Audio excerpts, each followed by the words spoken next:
Welcome, everyone, to the Wizard of Radical Self-Respect. My name is Karmelo, and I'm the Shepherd of Black Sheep. To my right here, my buddy Shadow the Night Owl. He is the mascot and the spirit animal of the channel.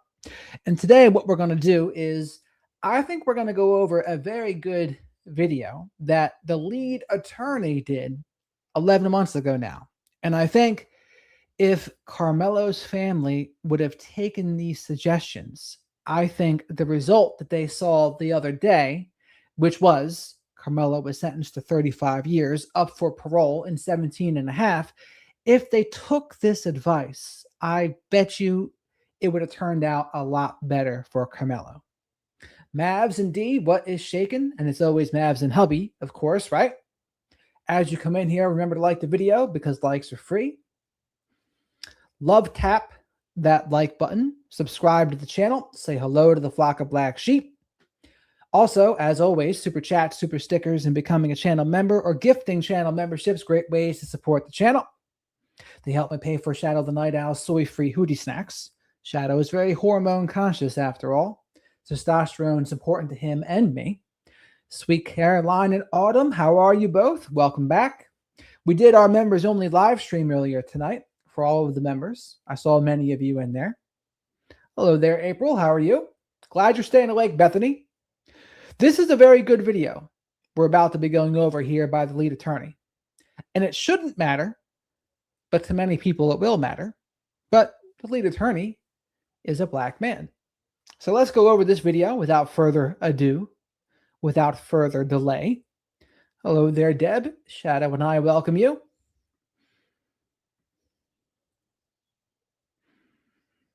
Oh, I hear you, Mavs.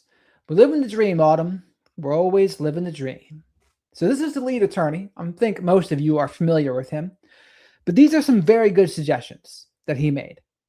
Many of you were surprised at a point that I made in my last video on how Karmelo Anthony's family has actually costed Karmelo extra years in prison. So many extra years. You wanted me to expound on that further because you had not heard anyone make that point. Well, that's why I'm here. I'm giving you the perspective, not of a YouTuber reacting to news, but of an attorney who's practiced for more than 20 years. This is behind the scenes info. So let's get to it. Now, let me explain on how Karmelo's mother basically sentenced her own son Karmelo to an extra 10 to 30 more years in prison and what she can do about it now to try to fix it. I explained in my last video that Karmelo's mother apparently hired a family spokesperson, one Dominique Alexander.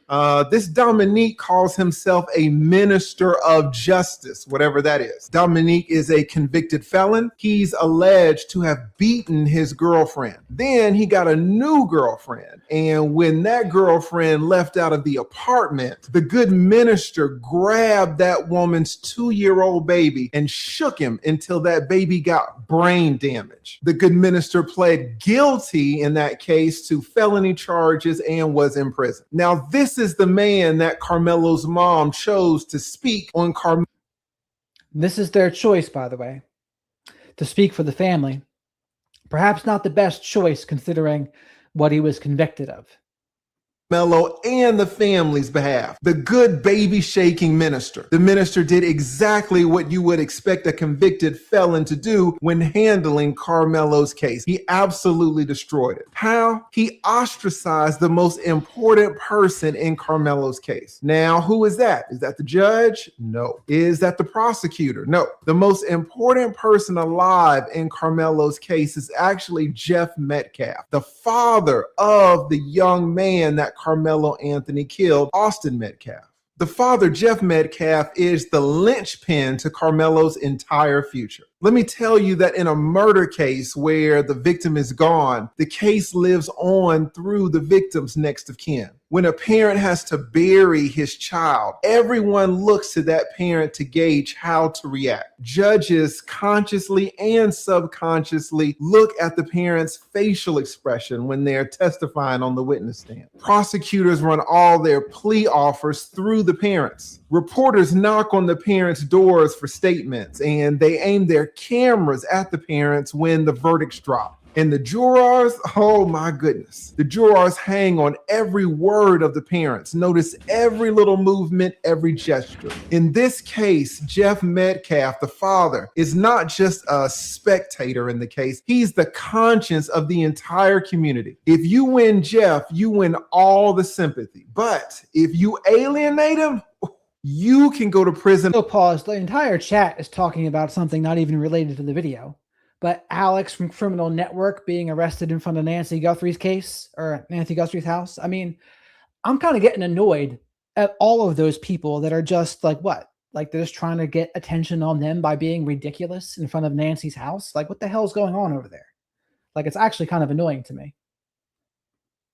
For life. Now, months ago, Jeff Metcalf, the father, he did something unthinkable. Reporters, as they always do, shoved a microphone in this grieving father's face and asked him, how do you feel about this Karmelo Anthony? Do you know what he said? Jeff Metcalf said, and I quote, you know what? I've already forgiven this person. Already. Now, that is amazing. It's amazing that Jeff would have the strength to do that because I would be incapable of that. The maturity, the wisdom, the strength, I just would not have it. Now, that baby shaking minister is not going to know this, but when a father makes a statement like that, a statement of forgiveness, the entire Karmelo team has to drop everything. That was a good opportunity for Karmelo's family, by the way. So when Austin's dad extends the olive branch to Karmelo's parents, that's a make or break moment. But we're going to find out what happened in that make or break moment. And mind you, this video was made 11 months ago. But I think it's aged very well, considering what the verdict was the other day and how the whole thing proceeded since. And the other side note about what's going on in front of Nancy Guthrie's house, I don't know what they're trying to do over there. Just trying to get more attention and views, maybe. Or I don't know if they're resisting arrest. I don't know why. Why are they getting arrested to begin with? Are they filming in a place they're not supposed to be? I don't know what it is. We'll have to dig into that maybe tomorrow or something like that. Once in a lifetime opportunity. Your entire legal strategy has to change. I can tell you as an attorney that you call an emergency meeting with all the lawyers, all the family, maybe PR consultants if the family has means for that. You bring everyone together to get them on the same page and let them know that this case will revolve around one person, Jeff Metcalf, the father. So when Karmelo's mother heard what Jeff said about her son, what do you think that this lady did? She handed the microphone at a press conference to the baby shaking minister of justice. And at that press conference where Jeff Metcalf showed up to pray with the family, the baby shaking minister called the police and had Jeff kicked out. Like, can you believe it? They kicked Jeff Metcalf, who came there to pray. That was pretty big. And again, people would say none of this should matter in the case, but it absolutely matters. Like there's all in the law and the court of public opinion, all of this matters. If Karmelo's family wanted to get their son a lesser sentence, kicking out their father from this press conference was a horrible decision. Horrible decision. I can't even emphasize that enough. They kicked him out of the press conference. The entire spectacle went viral within an hour. And do you know what else? Karmelo Anthony's prison sentence was prolonged by 10 to 25 years within that same hour. Now, why do I say that? What did the family show Jeff in that instance? Jeff, the father. They showed Jeff that there was no remorse. They showed Jeff that there would be no mutual prayers. There would be no reconciliation. Showed that man nothing but hostility and aggression. The same hostility, the same aggression maybe that was at that track meet that fateful afternoon, that was under that tent. Some of you are not going to appreciate how important this father is. You just don't know how these criminal sentences work. And does anyone disagree with what he's saying right now? I don't disagree at all. I think he's absolutely right. And I think the family blunder. They should have taken his advice. I mean, I don't know why they didn't. And again, this isn't to say anything about the sentence length, etc. But I'm just saying, if you're their family, Shadow and I put our defense attorney cap on, you should listen to what his advice is right here in this video, if you want the best case scenario for your son. Your comments on YouTube and Twitter, you think, oh, this person killed that person, so put the killer in prison and throw away the key. Put him there for life. That's what you guys say. You have no idea. I will tell you that people kill people all the time, and the sentences range from insanity on the low end to insanity on the high end. Now, who controls where the sentence is going to fall? At the end of the day, it is the sentiment of the community that will decide. And in this case, Jeff Metcalf is at the center of that entire community. Now, let's do this. Let's suppose it is your first day of law school, and I am your criminal law professor. I am going to tell you some quick facts, and you tell me the sentence that you would give in this scenario if you were the jury, if you were the judge. But first, and this is important, put right now for the record what you think Karmelo should be sentenced to in the comments. Put it below. Now, here is the quiz. I want everybody to take it. Here's the first case, 4 cases. A 16-year-old in Texas, basically the same age and state of Karmelo. He gets hammered, consuming alcohol, consuming drugs. He does the whole thing. He gets behind the wheel of a vehicle. Of course, he gets into an accident. Now, here's the thing. He kills 4 people. He intentionally gets hammered and gets cooked, and then he takes 4 lives. Now, little law student of mine, I'm going to give you 5 seconds to determine how many years in prison you would give him. Ready? The thing is this, though, too. How should I put it? They made this case a case about race. And there's just better cases to be making about race than this case. This case was, when you look at what he did, it was just too disproportionate. It's going to be an uphill battle for the defense. That's why it would have been so much more important for them to listen to what he's saying in this. That's what I would have liked to see them do. Now, there's other cases, sure, where there's certainly been injustices, absolutely. But to make this case in particular about race, I kind of think it was a mistake. Go. And while you are considering your sentence, just know that in this case, the affluenza case, if you're old enough to remember, this young man, he took 4 lives. But how many years did the judge give him? Well, the judge gave him 10 years for taking 4 lives. 10 years. But here's the kicker. It wasn't 10 years of prison. The judge gave him 10 years of straight probation. This man took 4 lives and got a straight probationary sentence. Not 1 day in prison.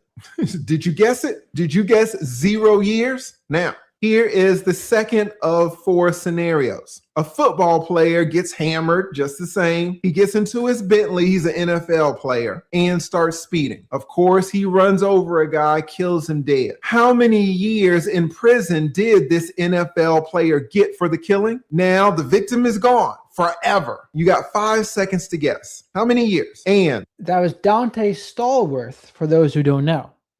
While you are considering how many years, all you football fans know that Mike Vick, the quarterback of the great Atlanta Falcons, got 2 years in prison for dogfighting. That's 2 years in prison for dogs. How many years did this NFL player get for actually killing a man? That's right. Dante Stallworth gets hammered, gets in his car, and kills a man in the street. He gets 30 days in the county jail. No prison at all. Just 30 days in jail. Mike Vick gets 2 years in prison for dogs. Now, my little law student, you ask, well, how can that be? What happened in that case? Well, I'll tell you. Dante Stallworth showed extreme remorse. He apologized. And most importantly, he reached a financial settlement with the family. Dante went into his pocket and got the family on his side. Now, let me ask you, did Karmelo Anthony's family do that? Dante slid the victim's family some money. Karmelo Anthony's family got over $500,000. Did Carmelo's mom do any of that? Did the mom even offer to pay for the funeral? Guys, I'm going to tell you, you do not know there are so many levels to criminal law. Now, 2 more quizzes to go. You're my law student and you are guessing these sentences, but there are a few of you that are listening, maybe 4 to 6, that are going to get an A in my class. You're going to be the A students. You're going to say, well, Professor Lead, I can distinguish those cases. In both of those cases, yes, the defendants did kill their victims, but it really wasn't intentional because they were under the influence and they were driving. The Karmelo Anthony case is different. It was not vehicular. It was with a knife. There was direct violence. Now, if you thought of that, then you would get an A in my class. That's a great point. So let me give you a case that is a little closer to home. Now, let's take a pause from this Karmelo Anthony insanity for a second to have a quick word from our sponsor, Chapter Medicare. If someone you love is on Medicare, 0163, give yourself peace of mind today. Now, let's get back to this Karmelo Anthony dumpster fire. A guy gets mad at his wife, and rightly so. He thinks that she's cheating on him. He goes and loads up his shotgun. He goes outside where she's standing. Now, she's unarmed and she's recording him on her phone. He cocks the shotgun and points it directly at her teeth. He says, all right, goodbye. You are going to meet Jesus. And then he blows her away. She was unarmed and in Texas. Do you know who else was unarmed? Do you know who else was in Texas? That's right, Anthony Metcalf, Karmelo's victim. Now, the jury in the case with the husband gave that man just 10 years in prison, and he is eligible for parole after only 5 years. Think about it, 5 years in prison for a straight up killing. I am positive that every single one of you would have said, lock him up for life, lock him up forever. She's a woman. She was unarmed. She didn't even hit him. And he only got 10 years with maybe 5 years to serve. Now you ask, well, Professor Lead. Right on there, Jackie. Flock of black sheep. Jackie's abuser was denied parole today. So give that a round of applause. It's a good thing in Jackie's life today that Shadow and I are happy to hear. More safety for Jackie. I love it. Also, while you're here, please remember to like the video because likes are free. Love tap that like button. And subscribe to the channel if you're not already, of course. Say hello to the flock of black sheep. And as always, super chats, super stickers, and becoming a channel member or gifting channel memberships, great ways to support the channel. And thank you very much for all of the support that we've been getting so far.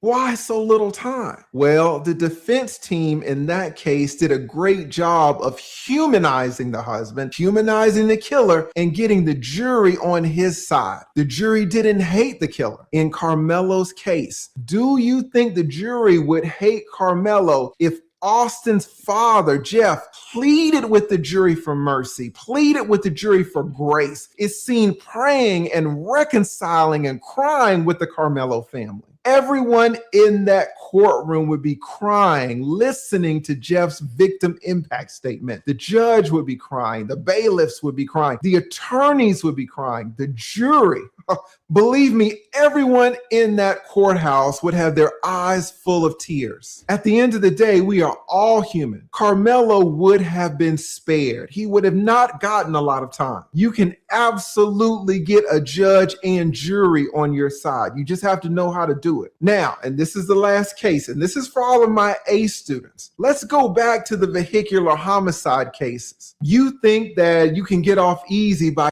Hark, what do we have here, Shadow? From Sweet Caroline and the Flock of Black Sheep. We are so happy for you, Jackie, blowing her a kiss. And for those who don't know, Jackie's abuser got denied parole. So that's a good thing. More time for Jackie to feel safe. So I love it. And Shadow loves it too. And thank you very much for all of the support, as always. Shadow and I are eternally grateful. Killing somebody with your car, remember? Remember when you thought, oh, well, it's because the guy who killed 4 people was driving. That's why he got 0 years in prison. Okay, that guy killed 4 people. What about a guy that killed 6 people in his car at a parade? You've got 5 seconds to consider how many years this guy would get for killing 6 people. If the first guy got 0 years in prison for killing 4 people, how many years in prison did this guy get for killing 6 people? All right, you got your answer? Don't you know that this guy got 1,000 years? 1,000. They calculated it out to like 1,067 years. He got 6 life sentences and an additional 760 years for the people that he hurt with his car. Now, how do you go from 0 to 1,000? Well, this guy got every single person in the community to hate him. Darrell Brooks never apologized to any of the family members and was hostile to everyone in the courthouse during his court case. The judge ended up blasting him. So these are examples of how the defendant's temperament can really make a difference. I mean, you can kill someone in vehicular homicide and get no time, or 30 days if you're Dante Stallworth. But if you act like this guy, Darrell Brooks, you can get 1,000 years because you show no remorse. You do none of the right things to show that you're even sorry for what you did. And then the judge throws the book at you. So keeping all of this in mind, I think all of this could have helped Karmelo Anthony's case and his family, right? And again, I think he's still going to be found guilty of something, but it's really just a matter of how much time. And I think if his family would have played their cards right, they probably could have gotten less time.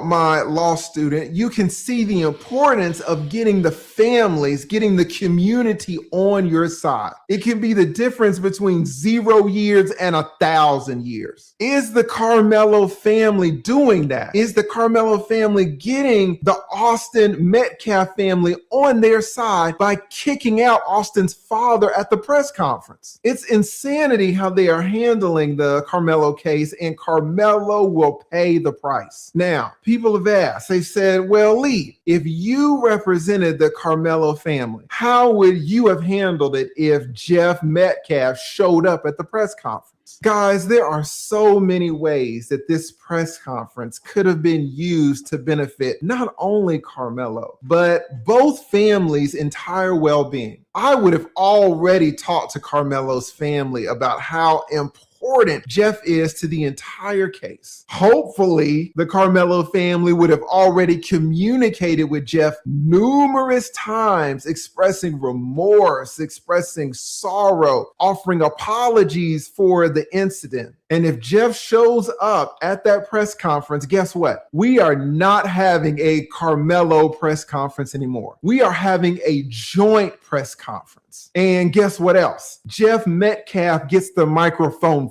first. He gets the spotlight. We stand behind him while he talks. He gets the first words and he can talk for as long as he wants. Now, a few of you... And again, what he's saying right here are great suggestions.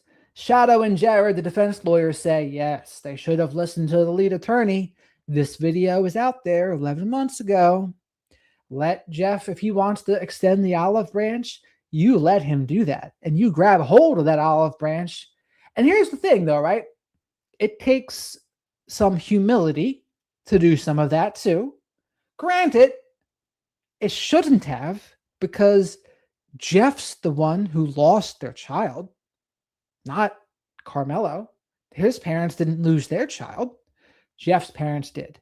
So when he goes over there and reaches the olive branch out, they should have took it, and they should have had the humility to let him do that, because it's going to go easier on their son. That's why you do it, and because it's also the right thing to do, by the way. But that's the problem when you make something into a race case. Guess what you're not doing? You're not doing this. You're not doing this because you're acting like the perceived injustice is against you, as opposed to the person that lost their life. So again, there's a time for that. There is a time for cases that there is a racial injustice going on. I just don't think this was the right case for that, honestly. Might say, well, what happened if he goes off the rails? What happens if he starts saying bad things about Karmelo? Well, good. Let him say it. He's not saying anything that we all haven't felt. And you know what we do? We stand there behind him and we take it. We take our loss with grace and patience and understanding. This man just lost a son. We are taking all of his heat. We know that the jury is going to see that too. The jury is going to be watching our demeanor while this man is up there blazing us. And after he's finished, we get on the microphone. What do? We express our understanding of his words. We express how justified he is in feeling everything that he feels. All parents can understand where this man is coming from. We thank him for his strength to join us. We tell everyone that we welcome this and all future opportunities to listen to Jeff. We express remorse at the circumstances again, and we apologize for the circumstances again. And you know what we do then? We shut up. We end the press conference right there. We don't go on to put the blame on racist white people. We don't go on to keep claiming self-defense. We don't need to argue self-defense at the press conference. The attorneys, if they need to, can argue that in court. And this is a good suggestion here about this guy. Don't play the racism card. Don't do the self-defense thing at those press conferences. Trial would have been the time for the self-defense argument.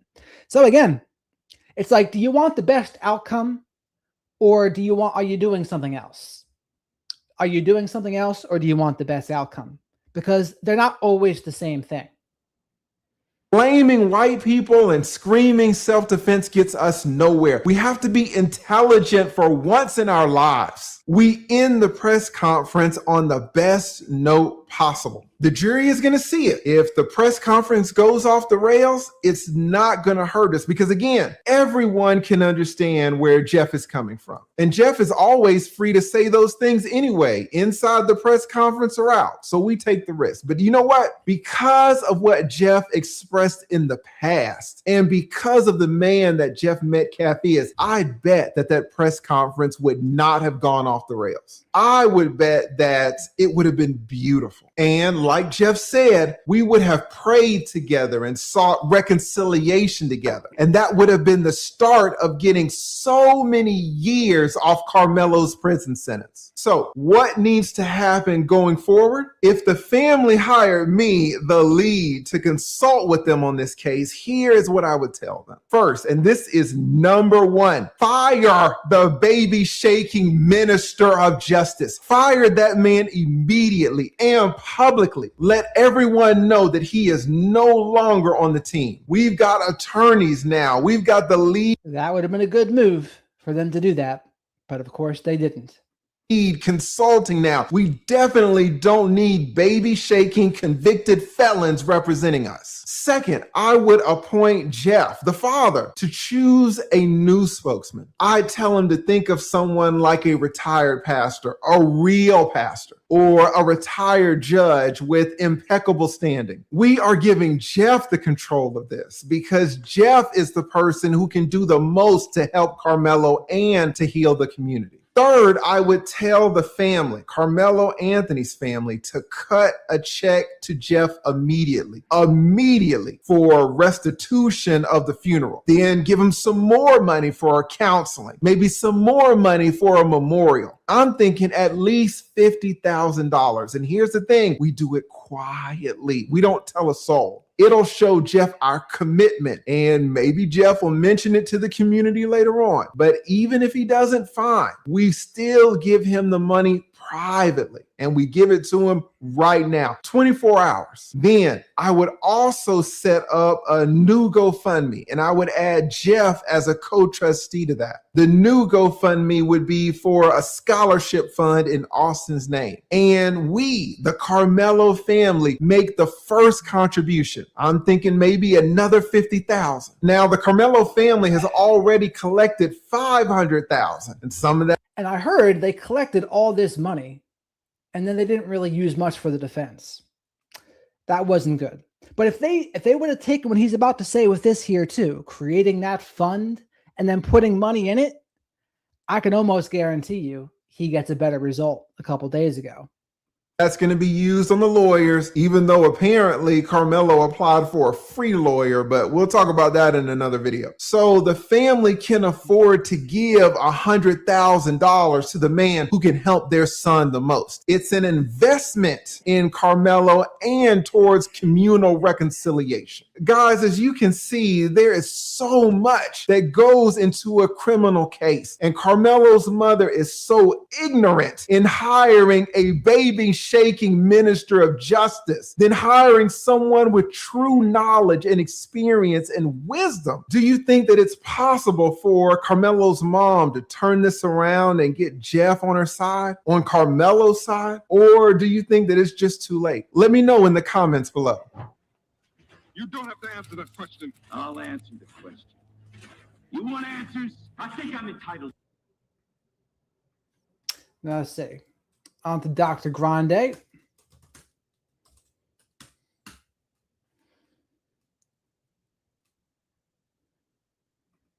Hello, this is Dr. Grande. Today, I will offer an update on the case of Austin Metcalf and Karmelo Anthony. First, I'll look at the background of this case, move to the timeline of the crime, then offer my analysis. Austin Matthew Metcalf was born on July 31, 2007 in Frisco, Texas. This is 28 miles north of Dallas. By 2025, he was a junior at Memorial High School. He had a GPA of 4.0, was on the track team, and was a linebacker on the football team. Austin had a part-time job at a pizzeria.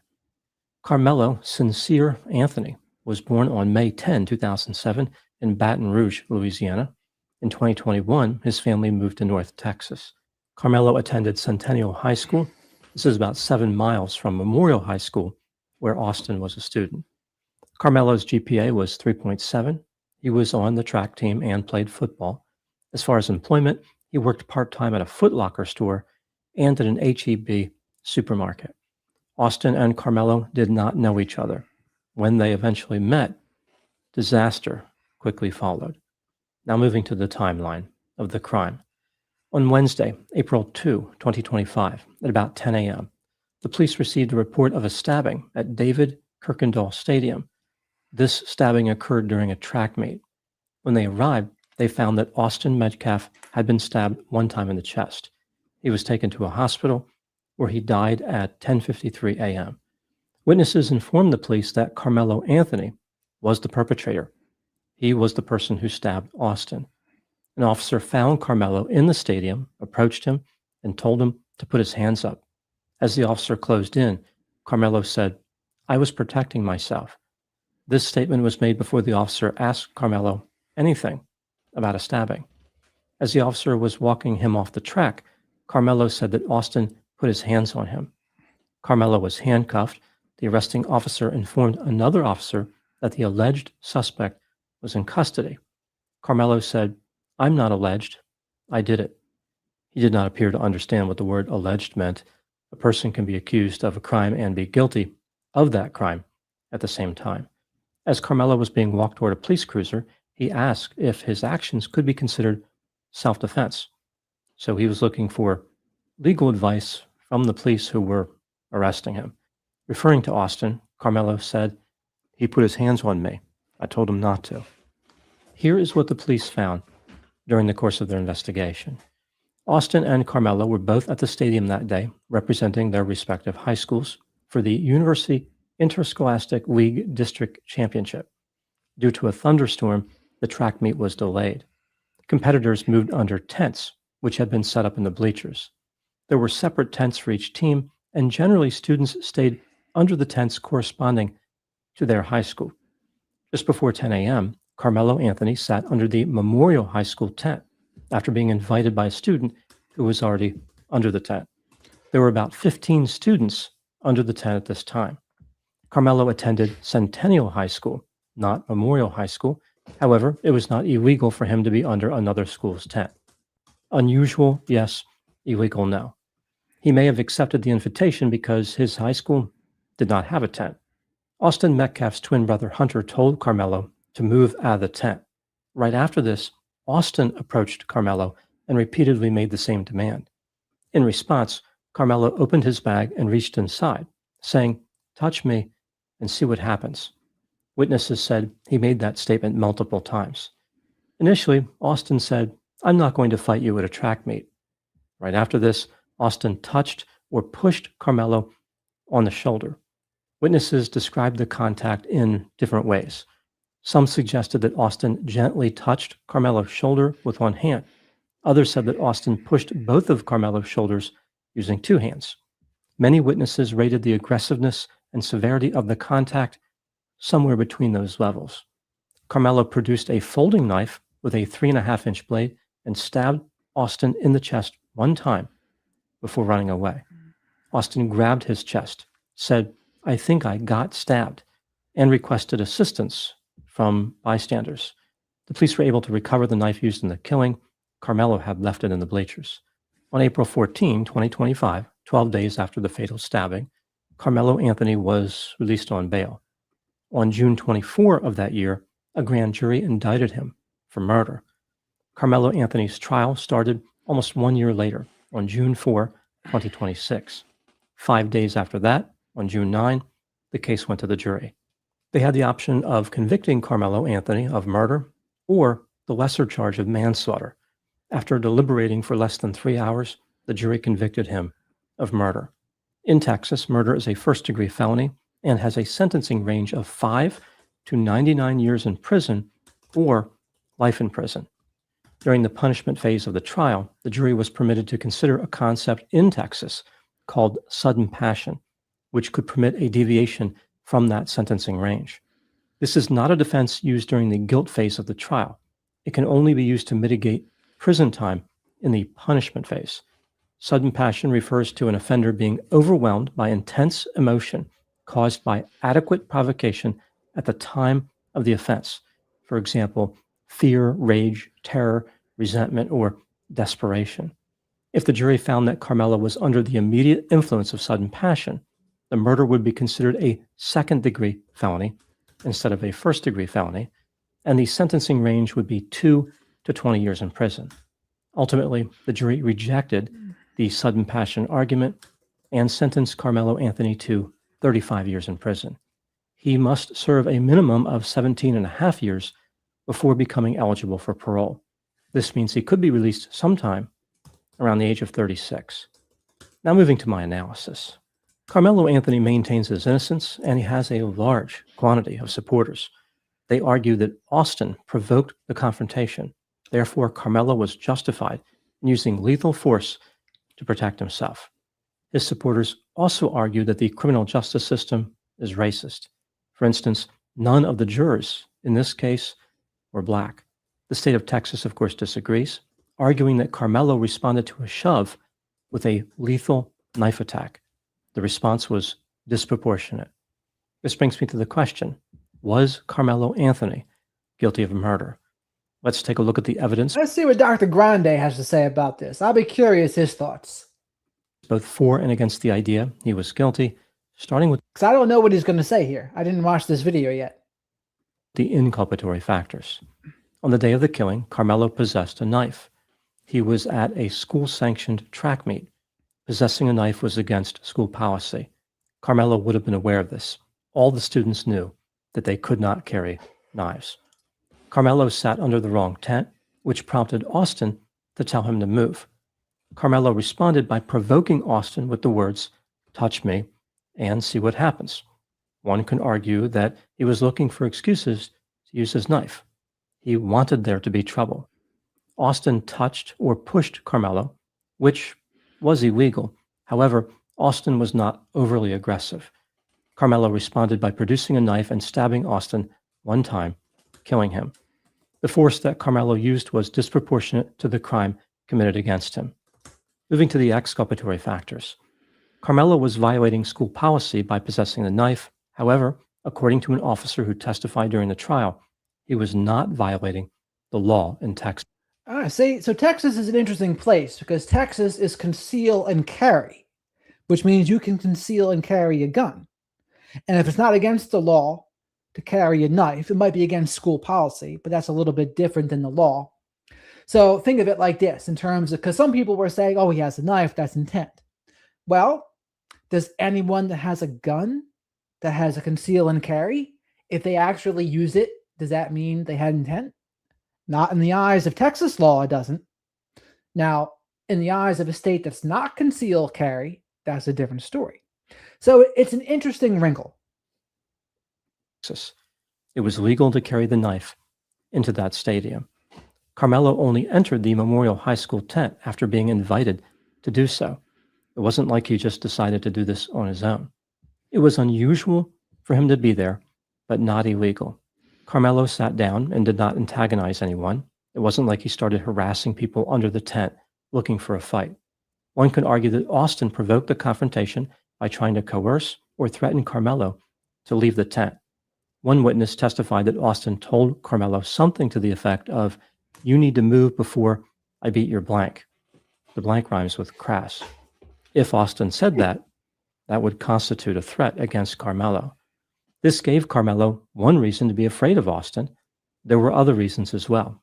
For example, Austin was at least 50 pounds heavier than Karmelo, and Karmelo was seated, so he was at a disadvantage against Austin, who was standing up. 50 pounds heavier. The trial testimony generally indicated that Austin was the one who made physical contact first. Austin did not have the legal right to place his hand or hands on Karmelo. He committed a crime when he did that, albeit one that would rarely be prosecuted under those circumstances. In addition to being afraid of Austin specifically, Karmelo may have been worried about other people joining in and attacking him. This may have intensified his fear, causing him to overreact. Karmelo stabbed Austin one time before running away. He did not jump on top of him and stab him a dozen times. One can argue that he only used the force he believed was reasonably necessary to escape. There was no overkill involved. This wasn't about humiliating Austin, like defeating him in front of his friends. This was about getting away from Austin. After the fatal stabbing, Karmelo cried and immediately claimed that he acted in self-defense. He has never offered another version of his story. He has remained consistent the entire time. When considering all the evidence in this case, do I believe that Karmelo Anthony was guilty? In my original video on this case, I believe that Karmelo was guilty of murder, but he was under the influence of sudden passion. So I would have gone with that argument and been looking at the sentencing range that was 2 to 20 years as opposed to 5 to 99 years or life in prison. After reviewing the new evidence that has become available since my first video, my opinion has not changed. Austin touched. Oh my God. He made it like he was going to change his opinion, but then he didn't. Or pushed Karmelo, which was a crime. This action qualified as adequate provocation. Karmelo drastically overreacted when he stabbed Austin, which is why his behavior is still consistent with murder. Instead of 35 years, I would have gone with the maximum sentence under sudden passion, which is 20 years. The reason I would select the maximum is because Karmelo added fuel to the fire by saying, "Touch me and see what happens." And I wouldn't have been against that if it was 20 years. I wouldn't have been against that verdict. And reaching into his bag. This makes it seem like he was looking for a fight. Austin may have provoked him, but Karmelo was provocative as well. What do I think happened in this case? This is just a theory. my opinion. Karmelo Anthony carried a knife because he thought of himself as a tough guy. He was not going to let anyone insult him. Nobody was going to push him around. He was not going to follow any orders from other students. When he was sitting under the Memorial High School tent, Austin Metcalf asked him to leave because Austin also thought of himself as a tough guy. This case involved two teenagers who were impulsive, aggressive, and unwilling to back down. Karmelo had a distorted view of what legitimate self-defense looks like and believed he had the right to stab someone if they touched him, even if the contact was insufficient to cause physical harm or would not put a reasonable person in fear for their safety. Karmelo warned Austin not to touch him, but Austin just could not help himself. Karmelo could have done nothing or walked away, but he just could not help himself either. The racial component of this case led to a firestorm of controversy. Some people protested, saying that Austin was killed because he was white. Others believed that Karmelo was unfairly charged with murder because he was black. And I would say, once Austin puts his hands on Karmelo, Karmelo is allowed to use an equal amount of force back and self-defense back at that point. His issue was just going the disproportionate response. Shoving to stabbing, it's just not, that's a hard case. It's a hard case when it's going to be hard to argue that your life was in danger in that moment, immediate danger. Were you in immediate danger for your life? That's a tough one. Now, self-defense is in shoving back or even punching. And let's face it, Austin's dad would have much rather at this point they just had a fisticuffs, right? Fist fight, the end. No harm, no foul. That would have been 1,000 times better. The families of both the victim and the perpetrator claimed they had been harassed. The situation was very tense. In the end, there was no clear indication from the trial that race played a part in Austin's decision to provoke a conflict or Karmelo's decision to drastically overreact and use lethal force. Racism can certainly be dangerous, but I don't think that is the lesson learned in this particular case. The lesson here is how traits like impulsivity, arrogance, anger, aggression, and a sense of entitlement become more dangerous when multiplied by two. It only took one participant with self-control in this conflict to end it. But apparently, that was asking too much. Those are my thoughts in the case of Austin Metcalf and Karmelo Anthony. This is Dr. Grande, of course. And again, the whole thing was unnecessary for sure. Now let's see what Austin's dad had to say on News Nation.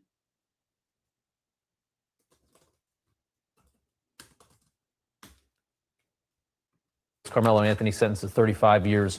The fatal stabbing of 17-year-old Austin Metcalf at a track meet last April. Good-looking kid that we lost, and his father, Jeff Metcalf, joins us now. And sir, thanks for coming on. We do appreciate it. I know what this must be like for you. I want to just start by asking you, after the sentencing and after everything you've seen, are you satisfied with how this has resulted? No. 35 not enough?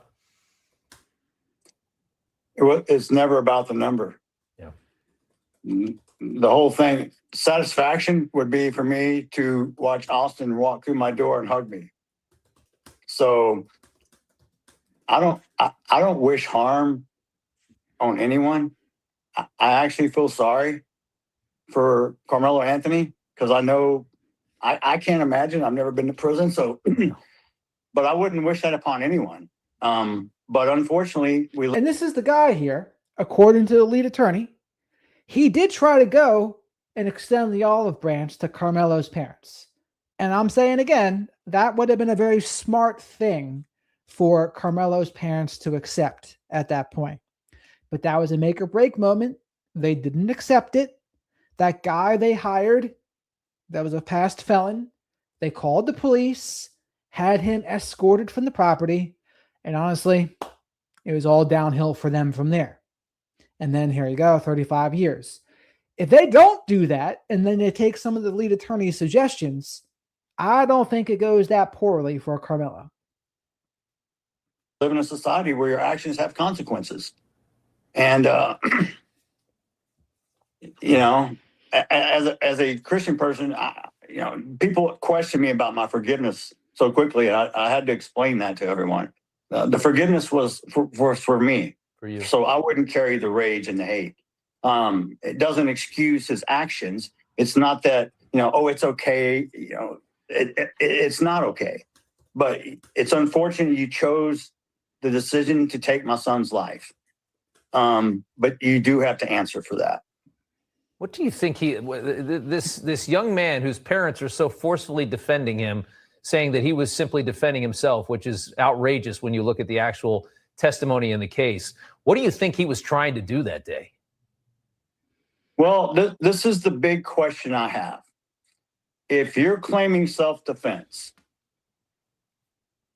if I was being accused of something and I was claiming self-defense, I would want to get on the stand and tell my story.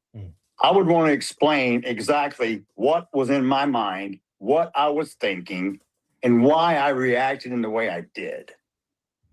He chose not to. That says a lot. Maybe. And I think he wasn't getting good counsel. His parents didn't help him out, Karmelo. Because again, if they would have taken that olive branch that Jeff extended to them, that could have changed the entire tone and tenor from 11 months ago to now. But the fact that they didn't, they called the cops on him and they really emphasized the race component, that changed the whole dynamic. And maybe if that didn't happen, they didn't hire that guy, they take the olive branch from Jeff, maybe this doesn't turn into a race case and it just turns into a tragedy. It turns into a tragedy that could have been prevented, but at the very least, there's humility and remorse on all sides. But that's not what we got. That's certainly not what we got. It was on the advice of attorneys. I don't know, but we'll never know the answer because he was never asked the question of why. Now, I'm not going to throw his parents under the bus. Their character can speak for themselves. They can conduct themselves in however they choose to. I understand it's their son, but you need to teach your son about accountability. Yeah. And they're deflecting. Yeah. Take accountability. First of all, you've never said, the boy never, ever showed remorse. Never apologized. The Anthony family decided to kick me out of a press conference instead of, I was there to show the world we could come together. This is not a race issue. That's what he's talking about. That's what the lead attorney was saying. No. But what they do, they chose that path. I didn't choose it. You guys are getting. And that's the problem. Yeah. And honestly, he's absolutely right about that. Because, I mean, they chose the race path. And for this case in particular, it was just not the right time for that. And I think when they're telling Karmelo, actually, you are the victim here of racial prejudice, even though you stabbed and killed him, you are the victim. That just sets the wrong tone. Sets the wrong tone and tenor for the entire thing. So I think with this, has there been racial injustice in America? Absolutely. 100%. Is there racial injustice in the prison system? Absolutely. You look at the numbers, black men would get more time for the same crime. Men in general get more time for the same crime than women. Also true. But this case just wasn't the right time for all of this. It wasn't the right circumstance for this. There's better times to make the claim. Okay, this is racial injustice. I just don't think it applies in this situation. That'll probably get me some hate, but Shadow and I try to call it as we see it. We'll also call it when we think there's injustice too, by the way. So I want to make that clear as well. There are certainly gripes that African Americans have in the country. Look at the syphilis tests. I think they were called, what the hell were they called in the 1930s? The Tuskegee experiments. They told a bunch of black men that they were testing their blood, but instead they gave them syphilis. And that was in the frickin' 1930s. So not that long ago. And so there is some BS out there for sure. And if you ever wanted to think that racism wasn't a thing, in 1968, George Wallace, he was the governor of Alabama, but he was also a presidential candidate in 1968. The candidates, I think, were Nixon, George Wallace, and I think the other one was McGovern, I think. Because I know Lyndon Johnson didn't run again, I don't think. But George Wallace's platform was segregation today, segregation tomorrow, segregation forever in 1968. And get this, he won the electoral votes of 5 states in 1968. You can take a guess what those states are. But Alabama, Mississippi, Louisiana, maybe Georgia, Tennessee, those 5 states, he won the entire state. So 1968 was 32 plus 26 years ago, 58 years ago. So, and that was his platform. Segregation today, segregation tomorrow, segregation forever. So not that long ago. So I'm only telling that story for, 1, a little bit of a history lesson, but 2, to show and demonstrate that we understand there is certainly some injustices in the country. You're getting threatened by supporters of the killer. I mean, what the hell is that? And what's your response to it? Look. Oh, Sweet Caroline, what do we have here from Sweet Caroline and the Flock of Black Sheep? Thanks for calling it as you see it, Jared and Shadow. We love this. Well, Shadow and I love you all too, Sweet Caroline and the rest of the Black Sheep Nation here. We do try to keep it real here. And you'll know, listen, chat, you all know I keep it real because I get people from all sides hating me. And you can see that. You've seen that in the chat already, I know. Not today, but other times I'm saying. But I keep it how I think. And when you keep it how you think, a lot of times there's going to be people from both sides that come at you. But Shadow and I pride ourselves on that.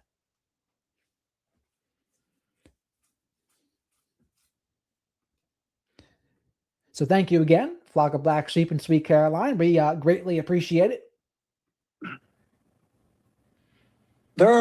You're all responsible for 2 things in your whole life. You only control 2 things. That's it. It's your attitude and your actions. Outside of this little circle, nothing. You control nothing. It's all noise. So if someone chooses to be that way, that's a reflection of their character. It has nothing to do with me.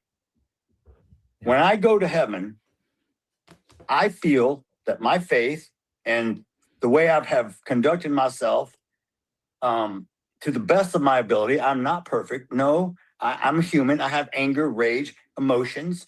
And at the end of the day, I feel like I will get into heaven and sit beside Austin, and then I will have understanding. But for people to lower themselves and show the moral decay of society, to take a dead child and make memes and derogatory terms just because you're trying to defend someone who murdered him.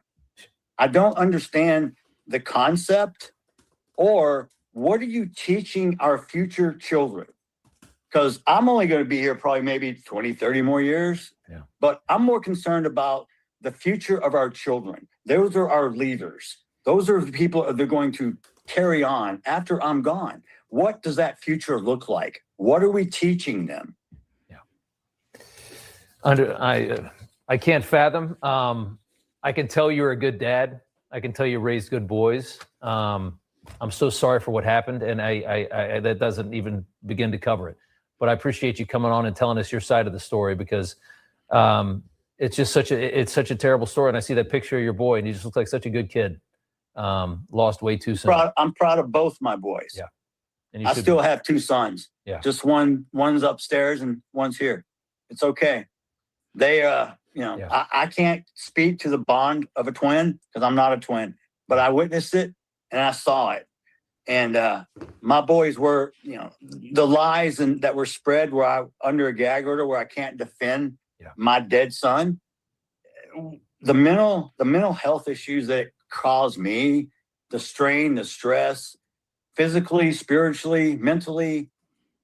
It's been exhausting. And Yeah. I'm just glad that at least the trial part now is over. It's done.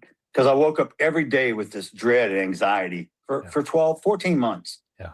And today I woke up, I still miss my son.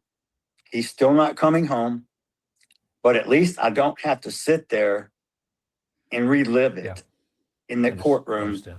It was just to have the body cam footage and the video and the audio, and to hear my other son screaming, God, please, he's my best friend. He's my twin. God, help him. Someone help him. Yeah. No parent should ever have to feel this. No. And I don't care what color you are. I don't see color. God doesn't see color. Justice doesn't see color. Hate doesn't see color. Love doesn't see color. I just tell the world, if the world needs more kind people in it. And if you can't find one, Look at him though.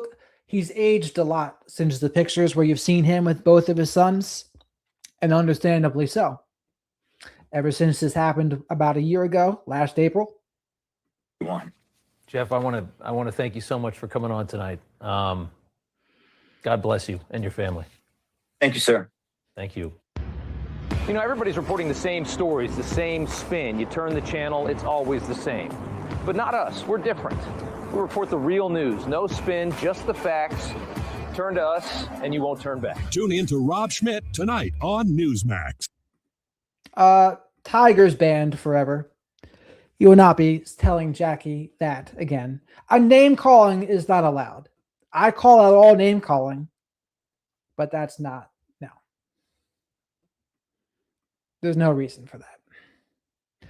But again, some people don't like it. Some people don't like it when I tell people that. I took care of it, Miss Kim. Don't worry. Jackie, they're gone.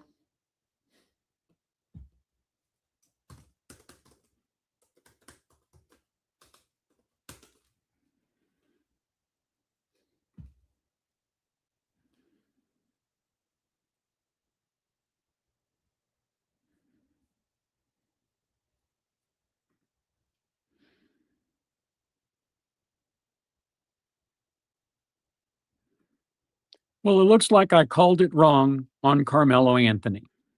I'll have you more in just a moment.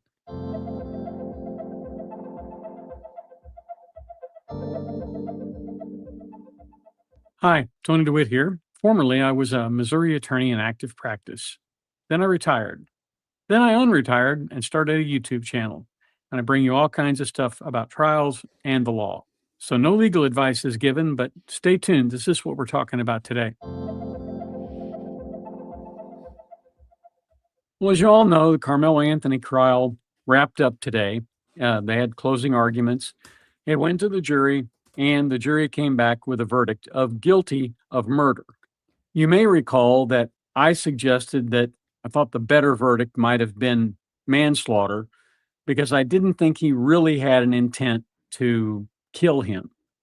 But as I read some of the statements that were made by him that were By the way, this is a good time to mention this too. I don't want to tolerate any name calling or implied racism stuff on the channel either. I'll call out people when they do that. I'll say, no, don't do that. repeated in court by several different witnesses. I have to say I have to change my mind on that. For one thing, one of the things that he said was, after he was asked numerous times to leave this tent, was, I'm not going to move. You're going to have to move me, which is an escalation, right? We talked about that yesterday. And the other thing he said is, touch me and you'll find out. Well, again, that's provocation. He's egging people on. Austin Metcalf, on the other hand, said, I don't want to fight you. So he put his hand on his shoulder to push him away, and he got stabbed in the chest. And then later on, according to reports, He said something to the effect of, "I'm not alleged, I did it. He put his hands on me," as if somehow that made stabbing him to death okay. But now he's got to look forward to a life in prison in Texas. And he's going in at 18. He's probably got 60, 70 years to spend in a prison cell in Texas. Although he did finish his high school diploma, he's not going to have any work life. He's going to get to see family only when they can schedule visits with him. As I reported in the Corey Richens case, it's all about, Monday is the same as Tuesday is the same as Wednesday, and that's going to be his life from here out. And I feel a little compassion for him, and I feel a lot of compassion for his parents because they didn't deserve this. But of course, I also feel even more compassion for Austin Metcalf's parents. They certainly didn't deserve this, and Austin didn't deserve it. By all accounts, he was an all-around good guy, an all-American athlete, a mentor to some of the other teammates, and I have to say I appreciate that. It's a sad result in a number of ways, but I do believe that the jury did justice. The jury heard all the evidence. I only know part of it.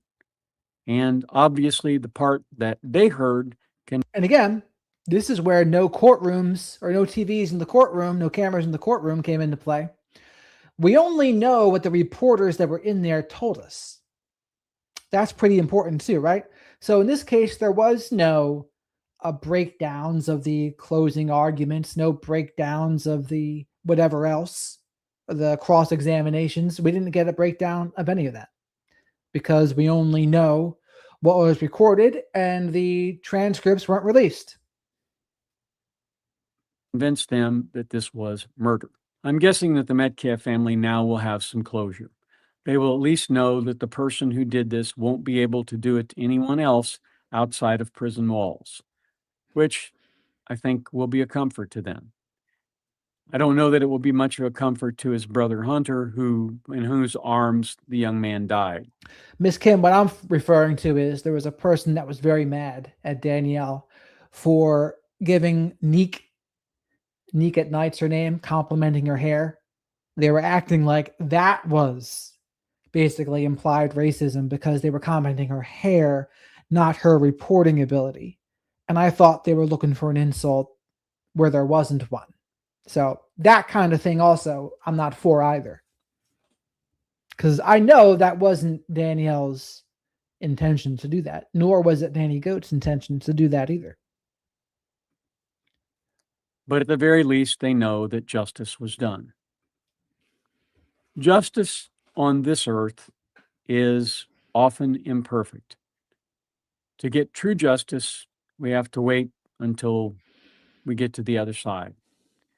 And it is my hope that sometime in the next 60 or 70 years, while Karmelo is in prison, he gets to the point where he can ask for forgiveness for this and he can make a life for himself, maybe help mentor other people with anger management issues, that sort of thing.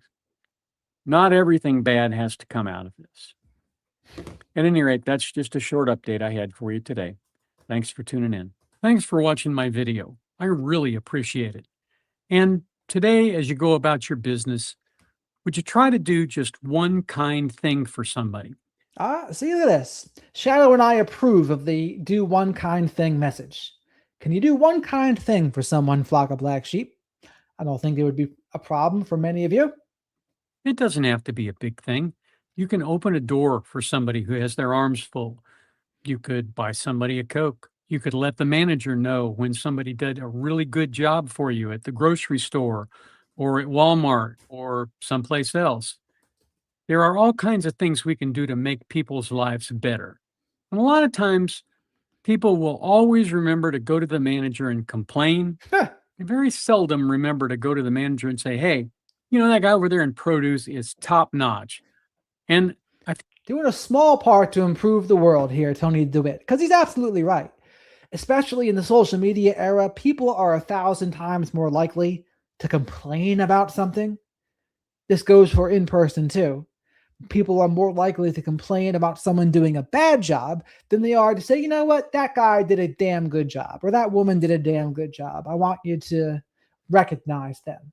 But it's those little things, they go a far way. That's why I carry these wands. They're a reminder to myself and others, Shadow included, that the little things in life matter. If you can't do the little things right, you're not going to be able to do the big things right. And one of the things to remember with this is, if you start by making your bed every morning, that's one small thing to start your day off on the right foot. And I've been making my bed every morning for years, but it's just one small thing.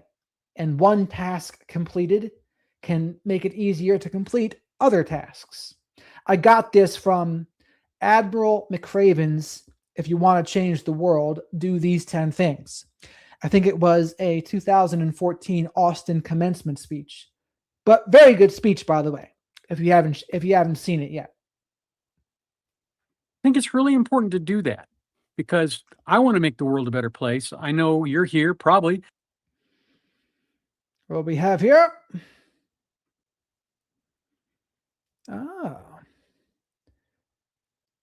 Dana gifted one the Wizard of Radical Self-Respect memberships.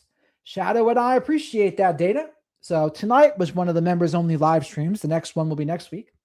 But you can be a part of that, the Q&As and the Chillin'-A's. We have a grand old time in there, don't we, Danielle and others?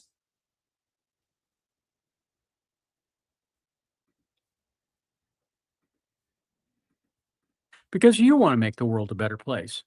So let's do that. Now let's be respectful of one another. And thank God we live in the greatest country in the free world. I do think that the good folks. Tim's been a member for 2 months too. Right on.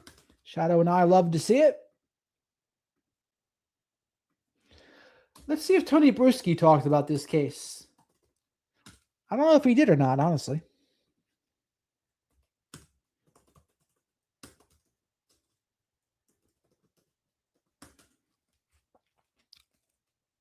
Maybe not. Maybe not on his radar.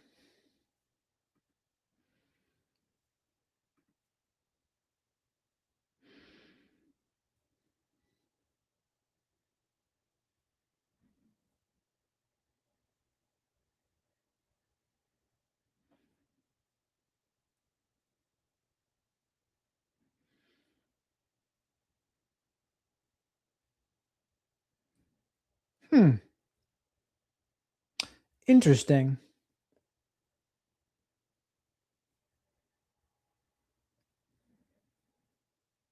A lot of the Aaron Spencer thing.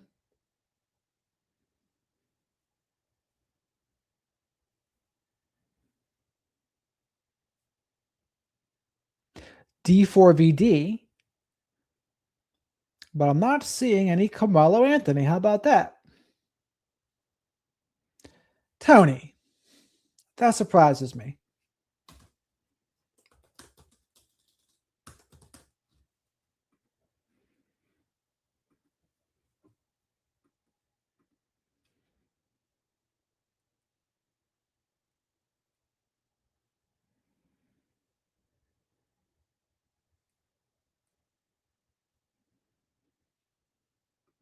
This verdict sends a clear message. Violence like this won't be tolerated in our Collin County community. Karmelo Anthony is now a convicted killer. This is his new mugshot after being sentenced to 35 years behind bars for the murder of Austin Metcalf. But perhaps the most emotional moments came before Anthony was led away. Face to face with the man convicted of killing their son, Austin Metcalf's family unleashed their pain in a series of powerful victim impact statements. And there was one thing Anthony refused to do, despite a direct plea from Austin's father as he delivered his final heartbreaking words before the teen killer was taken to prison. We're on the case presented by Law and Crime. Chris Stewart. I'm Chris Stewart. By the way, please remember to like the video because likes are free. Love tap that like button. Subscribe to the channel. That's also free. Say hello to the flock of black sheep in the live chat here. And as always, super chats, super stickers, and becoming a channel member or gifting channel memberships, great ways to support the channel. They help me pay for Shadow the Night Owl soy-free hoodie snacks. Shadow is very hormone conscious, by the way. Testosterone conscious. I usually go live on, again, I did a members stream tonight, so I was late again. As people like to remind me, I know. But usually between 10 and 10:30 p.m. Eastern, and we talk about true crime, current events, and psychology. We also do a lot of interviews on this channel of psychology professionals, maybe about the dark triad and other true crime stuff. Got two big interviews on the docket. Matt Murphy coming up. I do actually have a date with him now. Also, Dr. Fiona Gherkin, Australian Dr. Fiona Gherkin, by the way. Her specialty is female narcissists and psychopaths, so that should be interesting as well. Also, I'm in talks with the woman from Women Who Love Psychopaths.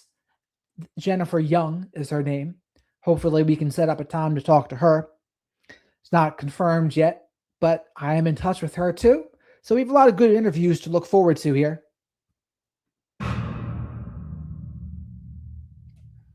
Hey guys, on today's show, Vinnie Politan will be joining me from Court TV, host of Vinnie Politan Investigates. We're going to be talking everything Karmelo Anthony, everything that happened after the verdict yesterday, guilty of murder, but also after that 35-year sentence was announced. Before we get into that part, I do need to talk about our partner and sponsor, Upside. This is a free app that gets you cash back on everyday purchases. If he serves all of that, he'll be in his mid-50s when he's released. And to some, that's harsh. But prosecutors made sure to point out that the Metcalf family will never see their son Austin again because of what Karmelo Anthony did at that track meet in Texas last year. Now, here is Karmelo Anthony's new mugshot. We received this today as he is now in custody of the state of Texas. Today, justice was served. A year ago, when this senseless murder unfolded, I said that it had struck a deep nerve in Collin County and far beyond. And this is a brief statement that was made by the Collin County, Texas District Attorney late last night after Karmelo Anthony's sentence was announced. And you can see the Metcalf family, including Austin's twin brother, Hunter, was by the DA's side. I asked our community to ignore all the noise and instead be level-headed and patient as the process worked. And today, the process delivered accountability. Now, Vinnie Politan of Court TV, he's going to join me here in a moment, and we're going to talk about this trial and this sentence and whether it was fair. But before we get to that, I want to talk about the words that the Metcalf family had for their son's killer. Austin Metcalf's mom was the first one to give a victim impact statement. And she said to Karmelo Anthony, quote, "My house is now quiet." Megan Metcalf also went on to say, "We will never know what our future could have been. For journalists, activists, this is a story. For our family, this is our reality. He didn't die. He was taken from us," Austin's mom said. She also directly said this to Karmelo Anthony: "You should feel lucky you got 35 years because I have been given a life sentence without my son." According to WFAA TV in Dallas, Anthony was looking down mostly during these victim impact statements. Jeff Metcalf, Austin's dad, also gave a scathing victim impact statement to Karmelo Anthony, and he demanded the 19-year-old look him in the eye. He said, quote, "Don't look down." Jeff Metcalf went on to say this was never about race. It was about right and wrong. "My boys weren't bullies. I've been swatted 6 times, Jeff Metcalf said, talking about how he had been targeted, he says, by activists and people who support. And this is where the race thing kind of went off the rails. So they're targeting his father. I don't know for what, to intimidate him. But that's just ridiculous. Like, that is the opposite of the lead attorney's advice, swatting their father and actually making an enemy of him. Like, just not the right way to go. Supported Karmelo Anthony as this case went on since April of last year. He said, "My son's death destroyed the person I used to be. He does not exist anymore." People think grief is sadness. It is not. It is rage, pure, unfiltered rage. He also said this directly to Karmelo Anthony, quote, "You don't belong in this community. A piece of me died with my son. I'm expected to keep living. You're going to prison. I forgave you the day it happened. I don't forgive what you did. Karmelo Anthony did not make eye contact with Austin's dad during the victim impact statement, and he also didn't address the court. And of course, he didn't testify during this trial. Austin's dad said this to Karmelo Anthony: "You can't look me in the eyes, but you can stab my bleeping son." WFAA also says that Jeff Metcalf stared at Karmelo Anthony the entire time he walked by him in the courtroom, standing only a couple of feet away. Joining me now to talk more about this, Court TV's Vinny Politan, host of Vinny Politan Investigates, which you can find on the Court TV YouTube channel. Good to see you, Vinny. Thanks for doing this. I know you've been covering the Karmelo Anthony case, just like we have here on the Law and Crime YouTube channel. What did you take away from, I think let's start with the sentence, 35 years, and the jury going to that number when it could have been 5, it could have been 99. Yeah, I think you got a break. I think you absolutely got a break. You know, be eligible for parole 50% of that time. We're talking about murder. We are talking about murder and someone who brought a knife to a track meet. So to get a second chance, and I think his youth had a lot to do with that, and youth absolutely had a lot to do with everything that happened that day. But I think that he benefited from that. And whether or not the jury compromised, they're not supposed to, you know, because you got to have 12 people agree to a number, which is difficult, especially when the number is anywhere from 5 to 99, right? Like, so everyone can have a different idea. They're instructed they're not supposed to like take everyone's number and then, you know, divide it by 12 and come up with the number. You're supposed to all just agree to something. So we don't know exactly how they did it. But at the end of the day, he got a benefit. We're talking about taking another human life. And anytime a murderer has an opportunity to get out in 17 years, and when you're this young, he'll be in his mid-30s when he's eligible for parole, that gives him an incentive to live, you know, the type of life that demonstrates to the parole board that, okay, he's worthy of a second chance because of what he has done while an inmate. So he'll have a chance to prove himself as an inmate and have an opportunity perhaps for a second chance at life, still in his mid-30s, which is young. Right. And I mean, if he serves the entire sentence, I think he'd be 54 years old, which on one hand, you're like, wow, he's, you know, a lot older, you know, considering he's just 17. But you heard prosecutors, you heard the family of Austin Metcalf talk about the life sentence that they have to live with. Every Christmas from here on out, there's that empty chair at the table for the rest of their lives. I found it interesting, just the pace of this trial, because this judge had his foot on the... And that's a big difference too, right? 17 and a half years. That's when he's first eligible for parole, or the entire sentence, 35 years. So 17 and a half, you're in your mid 30s. Big difference between that and 50s. But it's still your entire 20s for sure.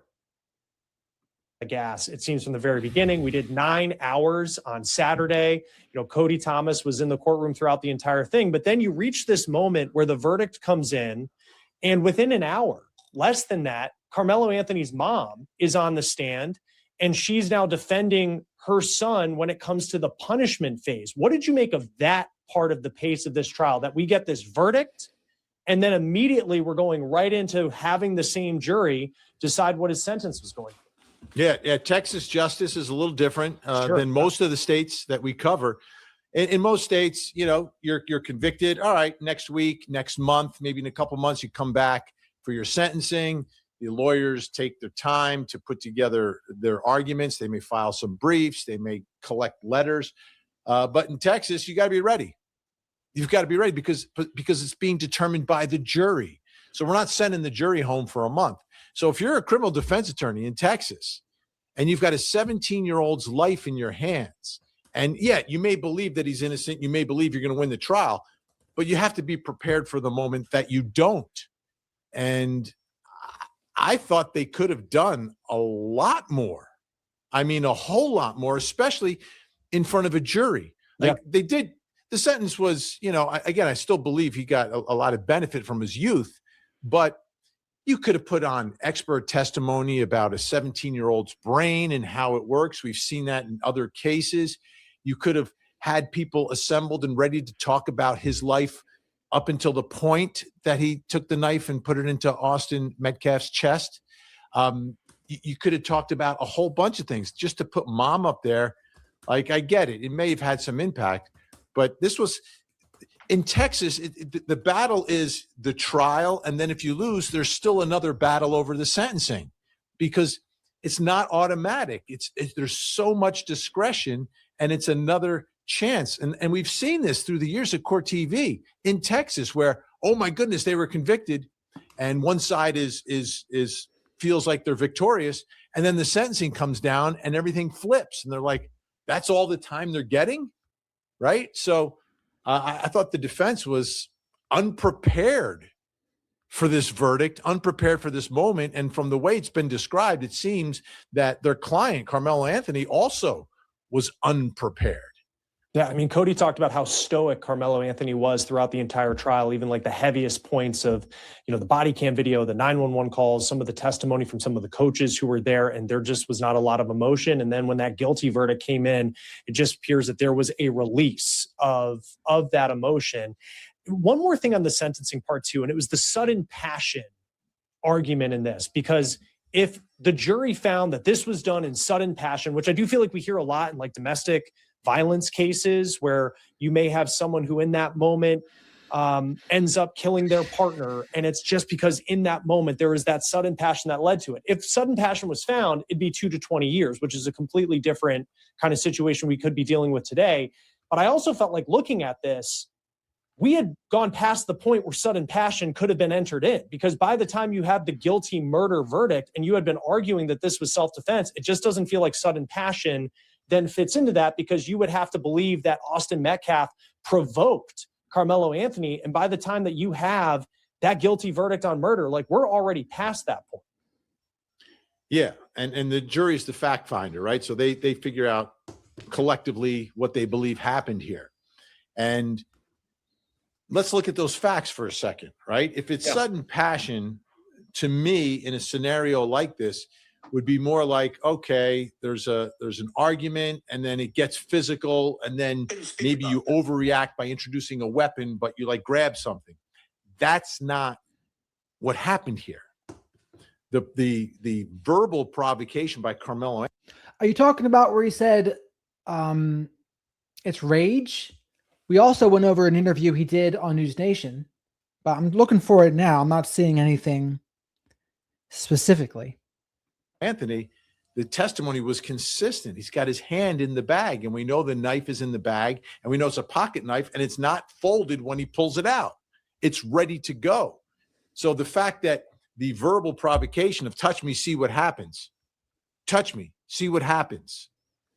Touch me, see what happens. The passion is gone. This is time to contemplate, to think, to premeditate what you're going to do in that moment. So I'm with you. At that point, the sudden passion is gone.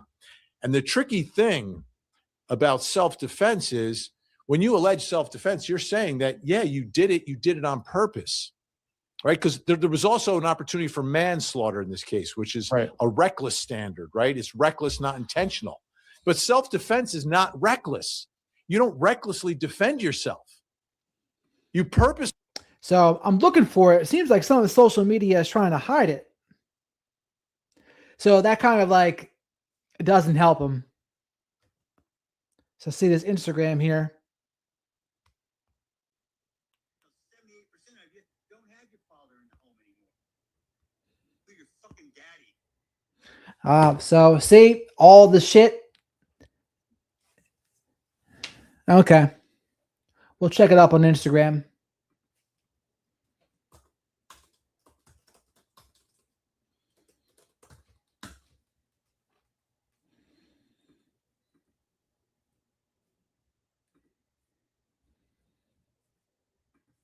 Intentionally defend yourself, because you believe you are the victim.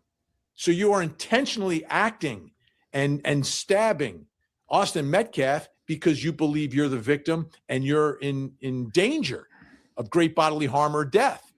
So it's difficult to argue out of both sides of your mouth to say it's self-defense, because self-defense, to me, by definition, is an intentional act, and then expect maybe the jury comes back finding that it was reckless behavior to do that. And I don't see the connection there. The reckless behavior would be, oh, I'm trying to scare people. I just pull out the knife, get away from me, and then, recklessly wave it around and someone gets stabbed. That's not this case. Well, and I think too, like looking at this case, it seemed like the defense, like there was a big portion of this that was about whether or not Karmelo Anthony had a right to be under that tent. Like there was like some friend he might have known, this kid, Eddie, and Eddie may have waved him over. There was this, we talked a lot about tent culture at track meets where for Austin Metcalf's team, like no one is ever allowed to go under the tent. But then you had Carmelo's coach saying that, having someone under the tent, like wasn't really that big of a deal. Like, and I wondered as that was kind of playing out, like, does any of that actually matter? Because like, to me, I think it just gets to the point where they're having words. There is this shove, and then the response to the shove was a stab wound to the chest. And like, to me, anything else outside of the bubble of that moment just doesn't matter. No, it really doesn't at the end of the day. And my guess is, based on the testimony, it seems like, he went there maybe initially because of the rain, and then maybe he was there. But then once he was asked to leave, everything changed. Everything in that moment changed. And it's that window of time. And I think you're correct. That window of time is what matters. Okay, you need to leave. You need to leave. And then at that point, that's where Karmelo Anthony, everything changes. His tone, his attitude, and okay, how are we going from get out of our tent to a confrontation that becomes verbal and physical? And it appears from the verdict that the jury is looking at Karmelo Anthony as the one who is provoking and escalating the situation, even though he does not make the first physical contact. And that was what was different here. The first physical contact, the people who believed it was self-defense really zeroed in on that, right? That the fight is started by whoever touches who first, because, sticks and stones can break our bones, but names will never hurt us, right? And that was the line. The question is, where is the line in this provocation? Is the provocation the shoving, or is the provocation the touch me and see what happens, and the refusal to leave and the escalation of the actual confrontation? Why do you think Karmelo Anthony didn't testify? That boggles the mind. It boggles the mind because there are certain things that only Karmelo Anthony could explain to the jury. And it starts, and this is across the board in self-defense cases, regardless of who you are, how old you are, what the circumstances were. You've got to explain why you did what you did, right? You're asking a jury to send you home, someone who has stabbed someone else who was unarmed in the chest and killed them. You're asking them to send you home. Well, you need to give them a reason. And the reason and the basis has to come from the mind of Karmelo Anthony. It can't come from the mouth of a lawyer or from the mouths of witnesses, because they're not experiencing the same thing that Karmelo Anthony is experiencing. And the legal test will be, was his perception and his actions, were they reasonable under those circumstances, right? They have to judge that. But we didn't even get to that point because he never told the jury what he did and why he did it. And that is what the case is about. That is self-defense. You're not going to get sent home by a jury if you don't give them a reason to send you home and answer the three most important questions. Why did you bring a knife? Why were you under the tent? And why didn't you leave? And they were never answered. And that was a problem. I'm baffled. I'm shocked that he did not testify. I don't know what he had to lose, unless at the end of the day, the whole defense team knew that he went there for a confrontation and he wanted the confrontation, and they couldn't put him up on the stand because they knew perhaps he would not be telling the truth, or his story would crumble under cross-examination, right? That the truth would somehow come out because of the way he answers questions. And, then it wasn't self-defense anyway, so it doesn't matter. So those are the only explanations. But I am absolutely shocked, surprised, and floored that he did not testify, and then didn't speak up at sentencing either. So let's pause this. I want to watch this rant apparently that Austin's dad did. Let's see.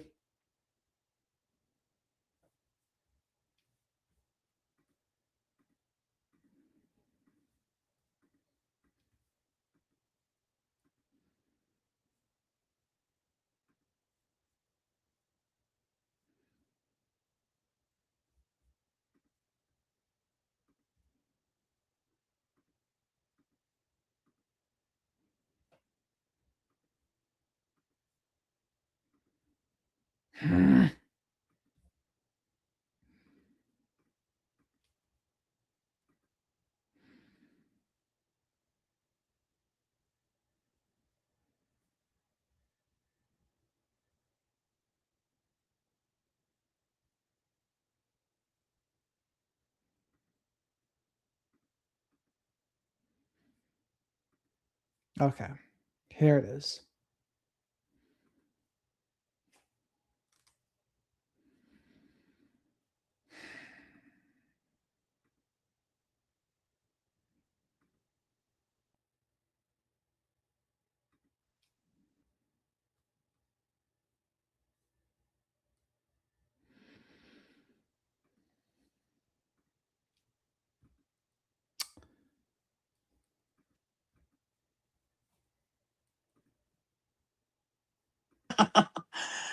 What'd you do to that boy to make him stab somebody? My God, what kind of mother are you?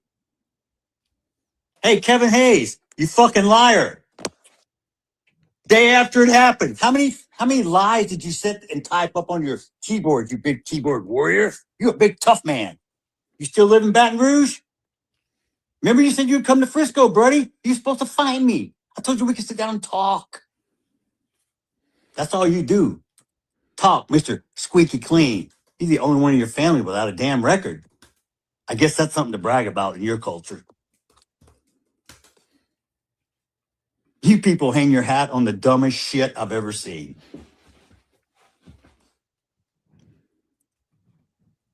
Let me make one up. Y'all can let me make something racist up so y'all can go viral. I got a new name for Mello, okay? Because he was such this little boy y'all were trying to portray. How about Watermelon Felon? How's that one strike you? So don't complain when shit doesn't go your way, I don't even know what that means. when you don't do anything about it. Don't bitch because Trump's president because you didn't vote. So basically, what he's trying to do here is all of the goodwill he had up until this point, he's like, what can I do to give it all away instantly? And this is pretty much what he came up with, apparently. You're going to support someone who does something against the law. You're encouraging and saying it's okay because he's a certain color. Oh, you've got more melanin than me. Ooh, so you get more in privileges, more entitlement? Because 400 years ago, someone actually sold you to. Well, the only thing we have to watch out for, Miss Amanda, is any of this AI. Like, as good as AI is now, is any of this AI? I really don't know. And perhaps I've already done a disservice by not confirming this is not AI. But we'll see. To us, and we took you over here and put you to work. And then we had a civil war to free your ass.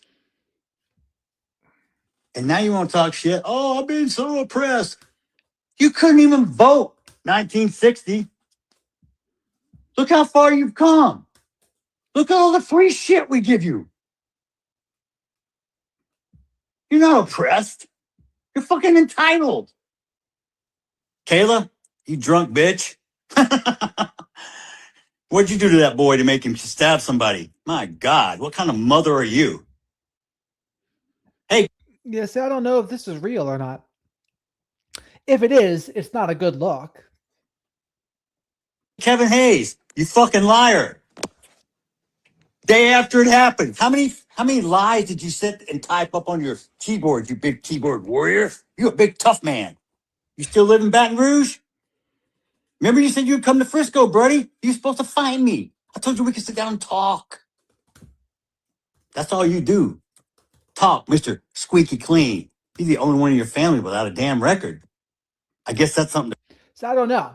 I'm glad Miss Amanda brought this up, but I do want to make sure that it's real because this is what a lot of people are talking about right now. Let's see what AG Terran Tactical had to say about it, if that was the same thing.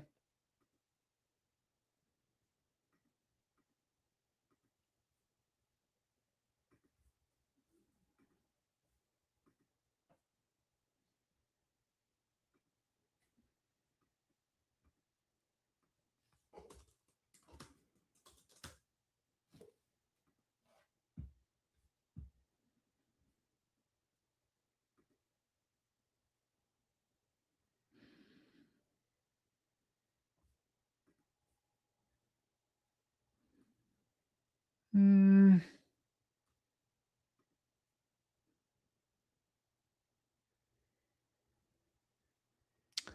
Where is it?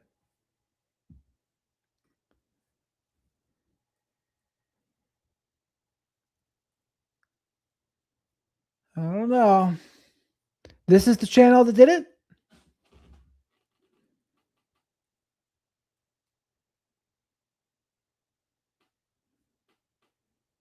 So I don't know if it's real or not. I mean, if it's real, not a good look. Why isn't it like the number one thing?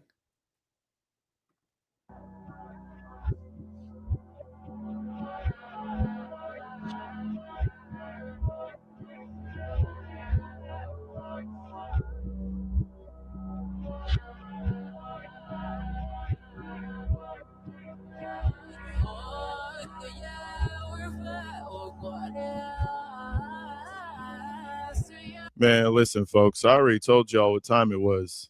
Some of you guys listened, some of y'all got mad, but it is what it is.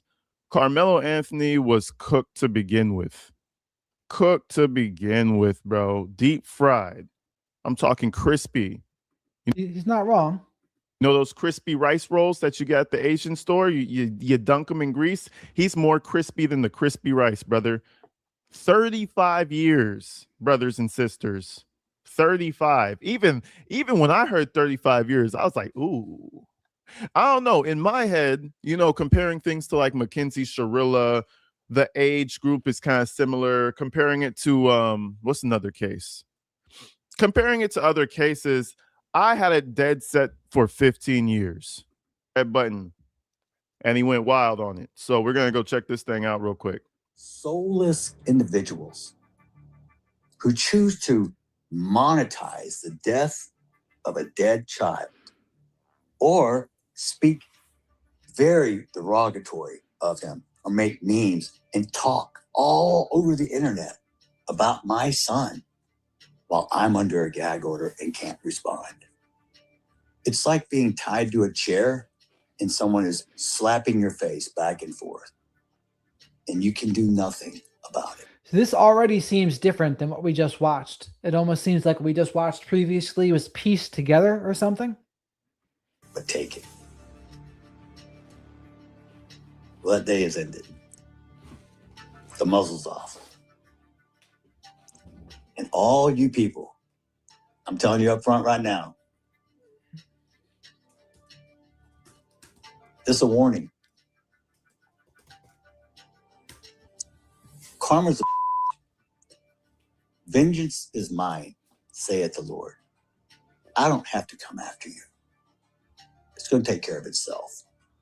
People are going to see you for who you really are now. And if we want to talk individuals, we can, because I couldn't speak about this in court. But I can speak freely now. Oh, he's going to go after the Tiffany. gag order is lifted. He's going to go after Tiffany first, probably. Tiffany Billions? Okay, so he's going to talk about Tiffany Mukadu or Tiffany Billions or whatever what you remember that lady she was the biggest Carmelo. She wasn't a Carmelo supporter. She was like the biggest Carmelo Anthony fabricator. She would create random shit. And he's about to get mad racist. I ain't going to lie to you. So shit, we don't condone that shit on this channel. But I do want to show you what he had to say. He even called Carmelo Anthony a watermelon felon. I was like, all right, bro. Yo, he's about to get mad racist on this shit. And I know all the little racists are gonna pop up and be like, yeah, that's what we're talking about. But anyways, I want to show you what he had to say, because he had a few things to say about the family as well. And I want to get to that part. Wackadoo, McAdoo, whatever her last name is. I'm not going to throw insults at you because I'm not going to lower myself to your level. But you're despicable. Drew Anthony, Kayla, you're cowards. You wouldn't even show up for your sons. So again, looking at all this, what would you call this? If you've been harassed and abused for a year, is this reactive abuse? Or is this more like, no, like, here's what I would say you should have done. He should have said nothing. Like, you were in a good spot. Why are you even talking now? But I guess the desire to like stand up for himself over the past year got too great. But then when he did it, it sounds like he's gone too far here. But again, will people think about, well, he just lost his son. He's been harassed for a year, got swatted 6 times. Are people going to take that into consideration? Probably not. Some people will that want to defend him. They will. Others that want him to be an enemy anyway, they'll just use this as a justification. See, we were right all along. So again, disappointing. Disappointing he's done this. Either way, regardless of all the provoking, it's still disappointing. And this is why we say in the radical self-respect world, by the way, you don't play the narcissist game. A lot of people tell that. I go, Jared, I know how to play their game. I'm going to beat them at their game. It's like, dude, that is such dangerous advice. That's how people get killed. Literally. Especially if you're trying to leave someone. Don't play their game. What do? The way to win is to not play the game. Repeat after me, class. The way to win is to not play the game. That's what you do. This here is playing the game.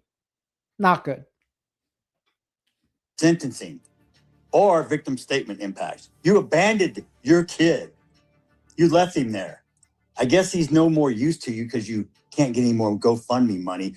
Now that's some insight that I did not know, bro. They left Cuz over there. They left Cuz over there by himself. That shit is crazy. When I heard that shit, I was like, yeah, pack them the fuck up. I ain't gonna lie, bro. That man, it's like Beavis and Butthead had a baby. I mean, I know they're both the same. I get it, but god damn it, there's some stupid sons of bitches. Like Kayla and Drew and Karmelo's family. Holy crap. You mean to tell me that you were so scary that you didn't go to his your kid. You left him there. I guess he's no more use to you because you can't get any more GoFundMe money or go send Go money. You are grifters. You should be ashamed of yourself. You raised that child. And I swear to God, CPS for come check on those other 3 that you still have. Yeah, I mean, he's a mad guy at this point. And again, some of the emotions understandable, right? You've lost your son. Yes, happens to anyone. They're going to be mad. But there does come a point where you still have to like keep yourself in line too while you speak. But this whole speech was probably just better left unsaid. I don't know if he has a lawyer, but he probably should have consulted a lawyer before posting this wherever he did. Provided, of course, it's all real, which I don't even know anymore. But he probably should have ran it by a lawyer first and said, oh, yeah, you know what, Jeff? You probably don't want to say that. You don't want to say that. Now, again, like I said in the beginning of this video a couple hours ago, lead attorney is correct, where he said to their family, when he offered the olive branch 11 months ago, they should have accepted it. But they didn't, and it set the tone from there. And the tone from there was, Karmelo is a victim of racial injustice. And honestly, if your son has just been killed, and then the person that killed them is claiming, and the people around them are claiming, oh, racial injustice. Actually, he's the victim, not your dead son. Yeah, you'd probably be pretty pissed about that, right? But again, doesn't make what he's about to say here right. More than one thing can be true at the same time. You never once admitted or took accountability. You tried to play victim. The real victim is the one who died, not the one who shoved a knife in his chest. I come to pray with you and show the world we can close the gap of this unbelievable racial divide. And what'd you do? You widen the gap even further. This is part. He's right about that part. That part he's right about. When he extended the olive branch, they did widen the gap. But imagine if they didn't widen the gap and said, you know what? You're right. Like, your son's gone. Our son did it. We accept this olive branch. And it sets the tone completely from there. But, you know, given the country right now we live in, America, and how polarized it is it a surprise that this is how it turned out? No. Shadow and I are not surprised. But it didn't have to turn out this way. It didn't have to. And again, because as he's clearly proving here, he is certainly not perfect himself, right? He's going to mess up here with what he says. Now, when imperfect people all around, people are going to make mistakes, but coming together, what else can you hope for? So we tried, it didn't work, and that set the tone. You hire a convicted, baby-shaking felon who's only in it for the money. And the thing about the baby shaking felon, bro, oh my, it was public knowledge. It wasn't like it was some secret thing in his closet that was like scrubbed off his record. Lead attorney went over it in the beginning of this video. Go rewind this to the beginning. We went over it. And he lied to everybody and all his sponsors, and nobody knew, bro. It was public information. So Drew Anthony, Lisper Anthony, Drew Anthony went and sorry to anybody who has a lisp. Drew Anthony went to Drew went to get Minister Dominique Alexander. What the fuck is wrong with you, gang? Then you said, nah, Minister Dominique Alexander's not working. Let's go to Charleston White. Fuck me, gang. Holy shit. By the way, did you see the plaque? There's an elephant in the room. Chat, flock of Black Sheep Nation. I'll let you read this here from Miss Amanda. Let's give Miss Amanda the floor here for a second. I practiced this today in real life. I was so proud of myself. The narcissist friend of mine, quote unquote, who I've distanced from, reacted so different and backed away from me. Wild. So how about that, Miss Amanda? Practical application. We love to hear that here. But that's what we also try to do. Empower people with these tools so they can handle the same situations differently. That's what practicing radical self-respect is all about. So well done, Miss Amanda. Shadow and I and the rest of the flock of black sheep give you a round of applause. Well done. Bravo. It's a cool plaque, right? Anyways. And bravo to Miss Amanda for even bringing this Jeff's rant here to our attention. Bravo for that as well. Keep going. Who gives you bad advice, kicks me out of a press conference. Oh, funny. I was somewhere I wasn't supposed to be, but I left when asked. I didn't stab anyone. And then you proceeded to gaslight me with your convicted felon, quote, advocate, minister? Minister of what? Minister irrelevant? Minister of bull? Okay, he gets a little racist further down, but I do remember watermelon felon, and then he says some about.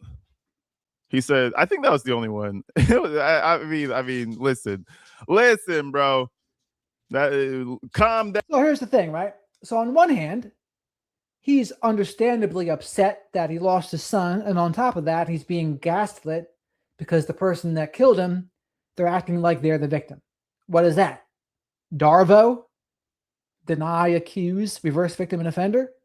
So of course, is that going to make people upset? Of course it will. Of course it will. He tries to extend the olive branch. That person, that's the convicted felon the family hired, they got him kicked out. Will that make you unhappy too? Probably. But here's the thing. You're upset, but then how you handle how you feel upset goes a far way too. and it shows your character. And so with him here, it's like he lost his emotional self-control. Maybe he told on himself what he really thinks and feels, but not good either way. Not good. So on one hand, you can be correctly upset, but then on the other hand, you can then go too far, and then you can make yourself the villain. And honestly, now all of those people on Karmelo's side are going to say, see, it is racial injustice after all, because he said this. So he ruined so much for himself with this, honestly. Down. But anyways, let's move forward. We have more developments, right? So ever since this whole situation happened, we have a few supporters coming out for Karmelo Anthony saying that they're going to get the appeal, saying this and that and the other. And I'm pretty sure they're going to exhaust everything they can with the appeals process as long as they can afford it. We don't know how much money they have left. But I wanted to move forward. There apparently Karmelo Anthony's had a girlfriend, and she decided to go public about him and the whole situation after he got convicted. I don't know why. So why didn't he go over the whole thing? Was there not more to it? Why she would do that. She even went up there with her name and all this. So I'm going to show you something real quick.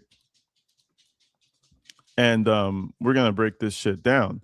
It says Karmelo Anthony's girlfriend, Valeria Perez, breaks silence about. So some of it could be considered that auntie, but then that's the thing though, right? And this is the uncomfortable part for a lot of people. So someone's abused, but if they then retaliate worse than the initial offense, the law doesn't really care. The law, like if you do worse than what the offense was to you, you're going to get in trouble. So, and in this case, yeah, you've been gaslit, but now if you're going to be racist in your response to being gaslit, what's going to happen then? It's just not going to make you look good. Yeah, you have understandably upset, but it's not going to go well. It's not going to go well. I see these videos are already going viral. You see, I don't know. We got to figure out also, chat, we need to make sure these videos are even real, first of all. I don't know where did he say this? What platform did he post this to? Was it Facebook? Was it Instagram? I mean, it's probably one of those two, right? Probably not TikTok. So what we have to do is find the original copy wherever it is. Sentencing. Hold your head high, my sweet boy. Now, I was actually able to find it after I saw this article. And what do you know? She has an account. If we go up to the account, she has 156 followers, 406 likes. It looks like a legitimate account. And she has 0 being followed. Now, I will say, don't bother the Anthony family. Don't bother the girl.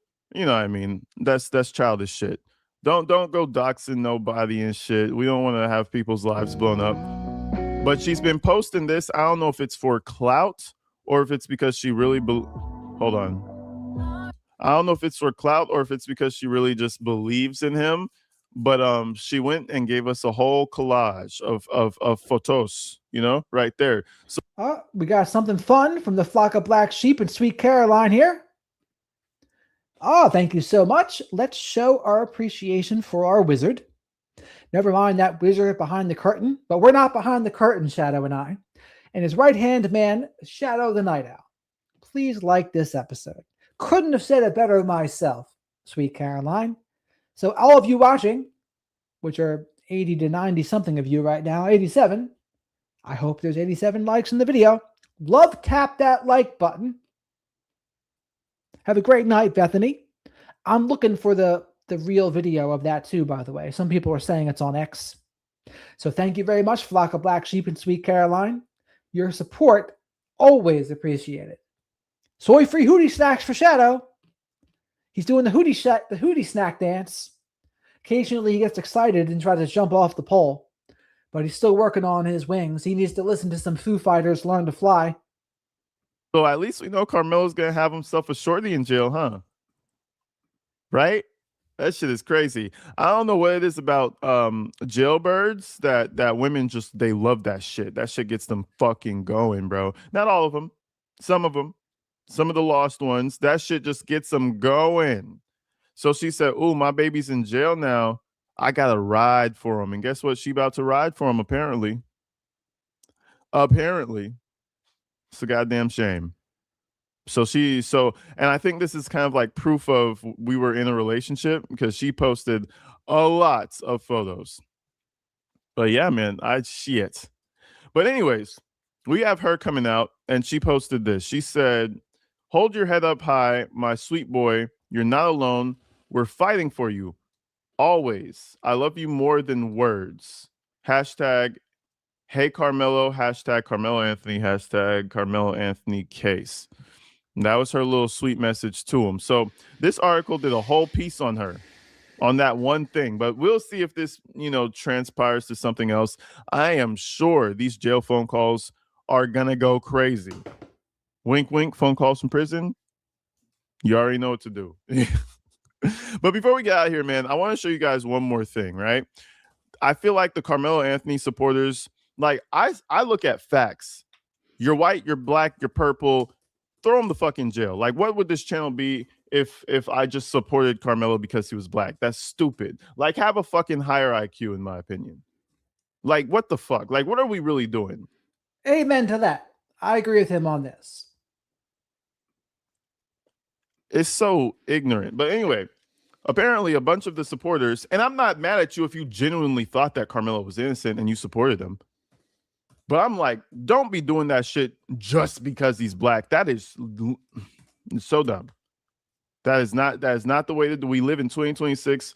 We don't need to think in a fucking tribal mentality to where it's like it's right or wrong, folks. We have a court system, and this shit was, in my opinion, this shit was clear cut. We had this is not like, okay, he's in a racist state and all these racists hate him. Sure, there's racists everywhere, right? But when the victim, not the victims, when the, what's the word? Fuck. Not the victims, the viewers of the situation. I don't know why I drew a blank. What the fuck? That's a crazy brain fart.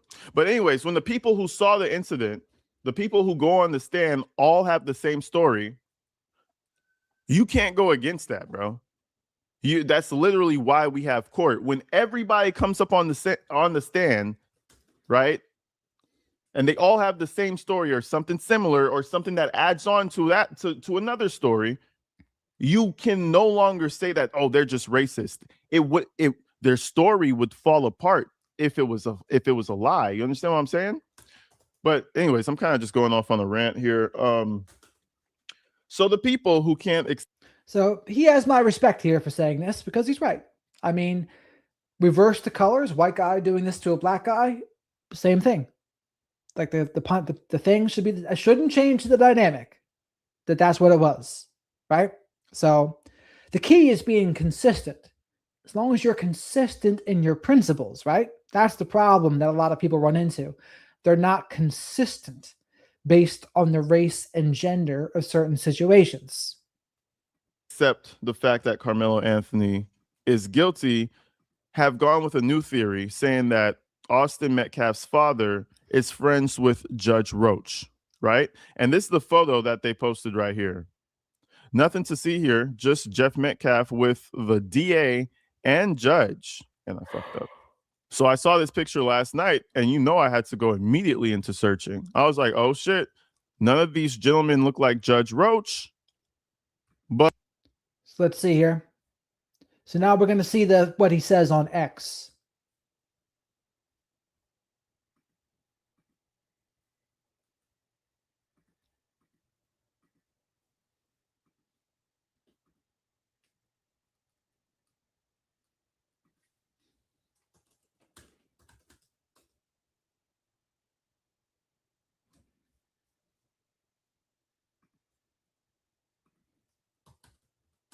Ugh.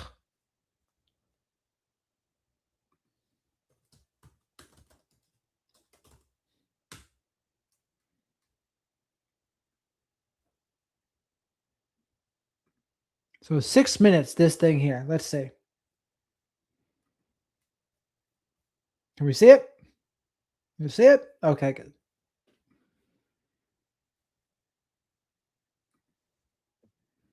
Drew Anthony, Kayla, you're cowards. You wouldn't even show up for your son's sentencing or victim statement impact. You abandoned your kid. You left him there. I guess he's no more use to you because you can't get any more GoFundMe money or GoSendGo money. You are grifters. You should be ashamed of yourself. You raised that child. And I swear to God, CPS for sure, check on those other 3 that you still have. You never once admitted or took accountability. You tried to play victim. The real victim is the one who died, not the one who shoved a knife in his chest. I come to pray with you and show the world we can close the gap of this unbelievable racial divide. And what'd you do? You widen the gap even further. You hire a convicted baby-shaking felon who's only in it for the money, who gives you bad advice, kicks me out of a press conference. Oh, funny. I was somewhere I wasn't supposed to be, but I left when asked. I didn't stab anyone. And then you proceeded to gaslight me with your convicted felon, quote, advocate, minister? Minister of what? Minister irrelevant? Minister of bullshit? How about minister fuck you? Huh. Y'all think I'm a saint? I'm no saint. I'm as human as you. I have emotions. Just because I'm a Christian doesn't mean I don't sin, because I don't walk on water and I don't turn into wine. And anybody else can, step up. Don't become kicking rocks in my backyard. Look in your own. The display of adults on the internet. If your children saw how you acted, would you be proud? Or is that what you teach them? Do you teach them that racism is okay? Do you teach them? Do you program your kids to hate, to kill? From day one, I said this was never about race. Please don't make it about race and don't politicize it. And what did you do? You chose both. And he's right. They did. He's not wrong about that. The race card, black fatigue, it's real. I'm sorry. You have embarrassed your own culture and race. Don't get me wrong. We got a lot of people that embarrass the shit out of me too. But you guys, you got a patent on that shit. And the only people that's going to change it are you. Don't blame the white person because we can't change it. But you're going to blame the white person for every fucking thing else. I'm going to tell you right now. Charleston White, you think you're funny? We'll see who's laughing. Drew Anthony, you're a pussy and a coward, and you raised one. Kayla, you drunk bitch. What'd you do to that boy to make him stab somebody? My God, what kind of mother are you? Hey, Kevin Hayes, you fucking liar. Day after it happened. How many lies did you sit and type up on your keyboard, you big keyboard warrior? You a big tough man. You still live in Baton Rouge? Remember you said you'd come to Frisco, buddy? You're supposed to find me. I told you we could sit down and talk. That's all you do. Talk, Mr. Squeaky Clean. You're the only one in your family without a damn record. I guess that's something to brag about in your culture. You people hang your hat on the dumbest shit I've ever seen.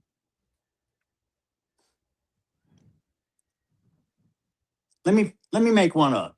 Y'all can let me make something racist up so y'all can go viral. I got a new name for Mello, okay? Because he was such this little boy y'all were trying to portray. How about watermelon felon? How's that one strike you? I hope he enjoyed his first night in that cell last night, because he's going to have many nights to think about what the fuck he did. I forgave him, so I don't carry the hate and the anger. How poetic justice is served. You just do a big softball and knocked it out of the park. Thank you for making it so easy for me. So you can live with your lie if you want to, but my truth is forever. Just like the fact your son is a convict and a killer. Forever.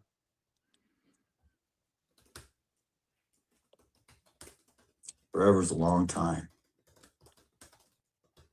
What's your master plan, Mr. Anthony? To use your son as income and soak up as much money playing victim to line your pockets and then abandon him when he's at sentencing or victim impact? You just left him up there by himself? I don't think this one's fake, honestly. I mean, if it is, it's a very good fake. Amazing. Amazing. What about you, Drew? What kind of father are you? You want to talk about what kind of father? All right, let's talk about what kind of father you are. It almost sounds like this guy like drank a few beers or drank some wine and he's like, let's get to it. Let's rip and run here. Let's talk about your arrest. Let's talk about your warrants. Oh, was it drugs? Coke? You did? Tell me some other shit. Let's pull it up. Because I'm welcome every one of you to pull up my criminal history. Someone who tried to make up some bullshit saying I'm a sexual assault person. Guess what? If you're convicted of sexual assault in Texas, you have to register.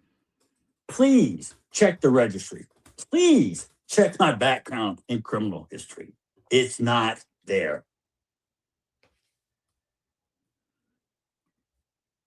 All right. Well, that's it. That's what he said, apparently. And again, I think anger is justified. Being frustrated and being gaslit is justified. It's just not going to look good for you when you go into the racist trope things. That's not going to be good for anybody. So, again, he had the moral high ground. And that's why, again, Shadow and I should be the PR people for everybody. We could be the PR people for the Karmelo family, the PR people for him, the PR people for Mackenzie's parents. It's like, why? They just should listen to us. They should listen to us, and they would get better outcomes.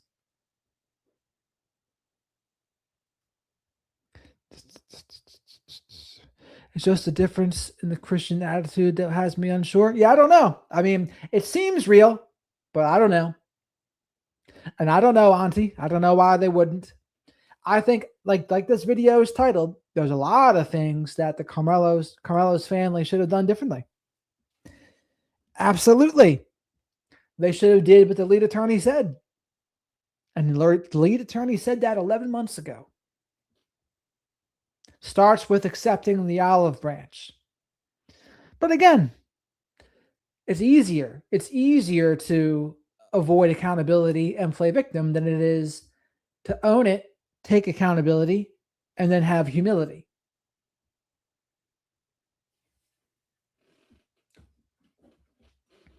Well, and the fact that he had a gag order until now, I mean, that's points in the direction to it being more real as well. Oh, he wasn't allowed to talk before, but now he is. So to me, he's losing his moral high ground with that. And he's sinking to the other side's level now. So again, that's why the way to win is to not play the game. You don't play the game, you don't do that. Like, I get you're frustrated, but do you have to be frustrated in front of the camera? Now you're going to give the people that don't like you, you just gave them a lot of ammunition to attack you with.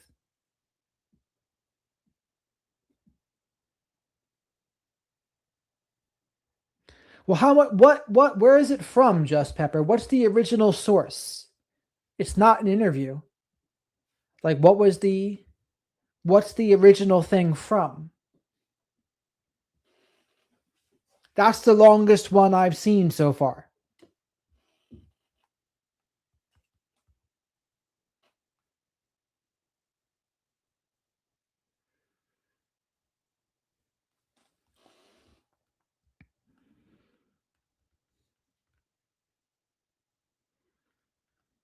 Yeah, he couldn't talk. And so maybe he would have talked if he didn't have the gag order, right? So, but again, what does that show you? The gag order might have been helping him to not shoot himself in the foot.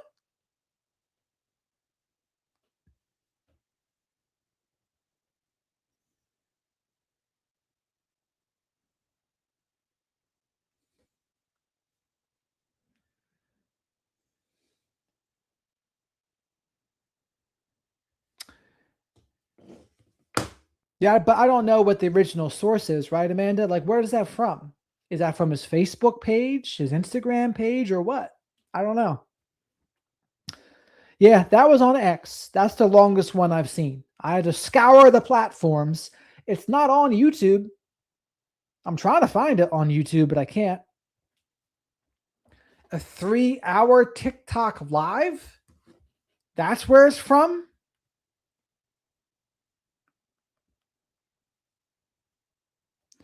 Oh my God.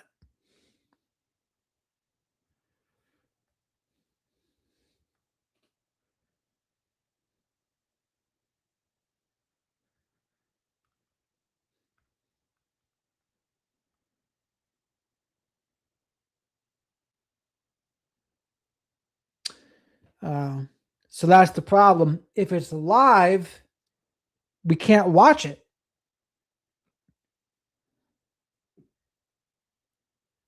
Because what a TikTok live is not recorded forever.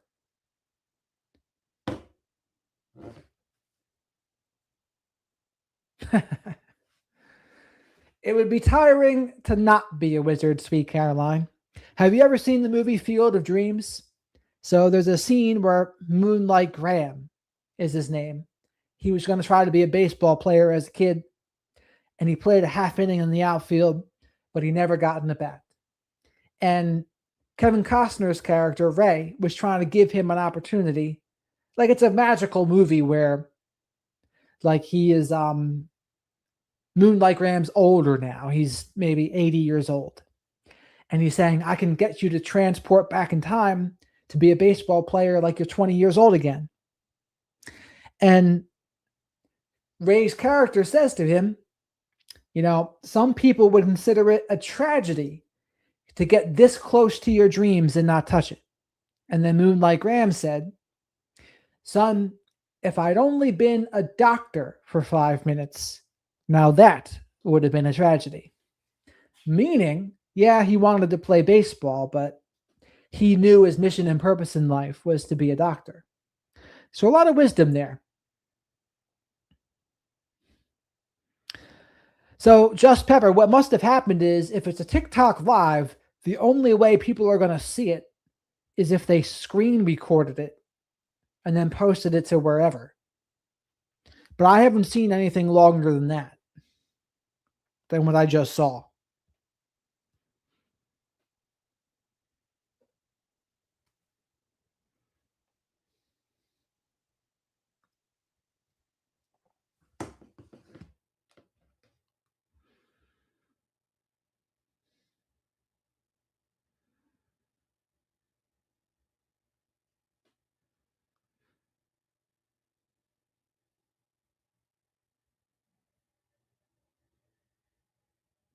So check out one more thing. Mark Dice.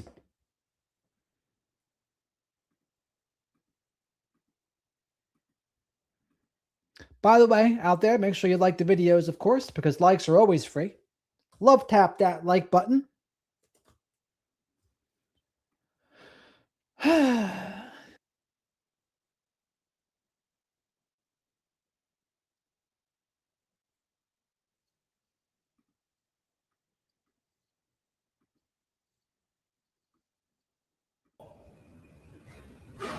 The character who is not invited, he knows that it's inappropriate to be near this family.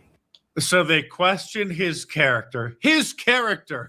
The parents who raised a murderous monster. But that was then, and this is now that he's had the veil lifted off of his eyes about a certain group of people.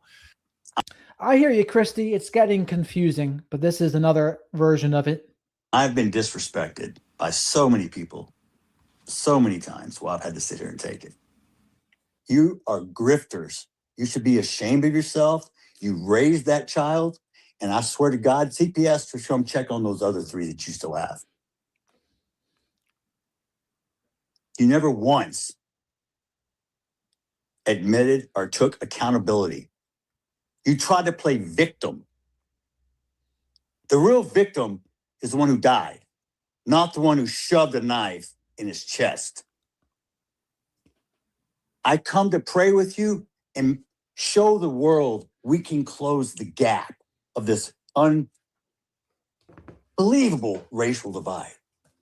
And what'd you do? You widen the gap even further. You people hang your hat on the dumbest I've ever seen. Hey, let me make something racist up so y'all can go viral. I got a new name for Mello, okay?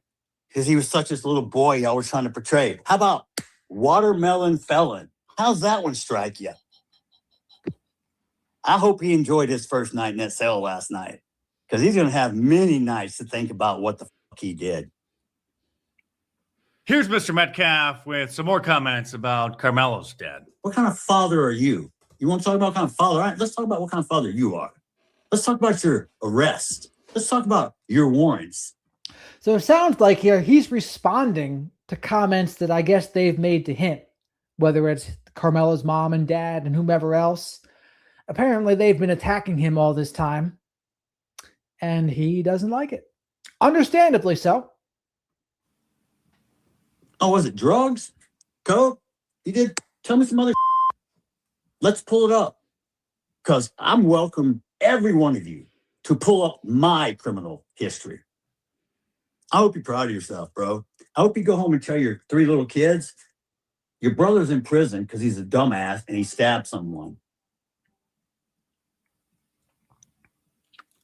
Tell me how you're going to parent the other ones. Tell me how you're going to explain to them that their brother is a killer.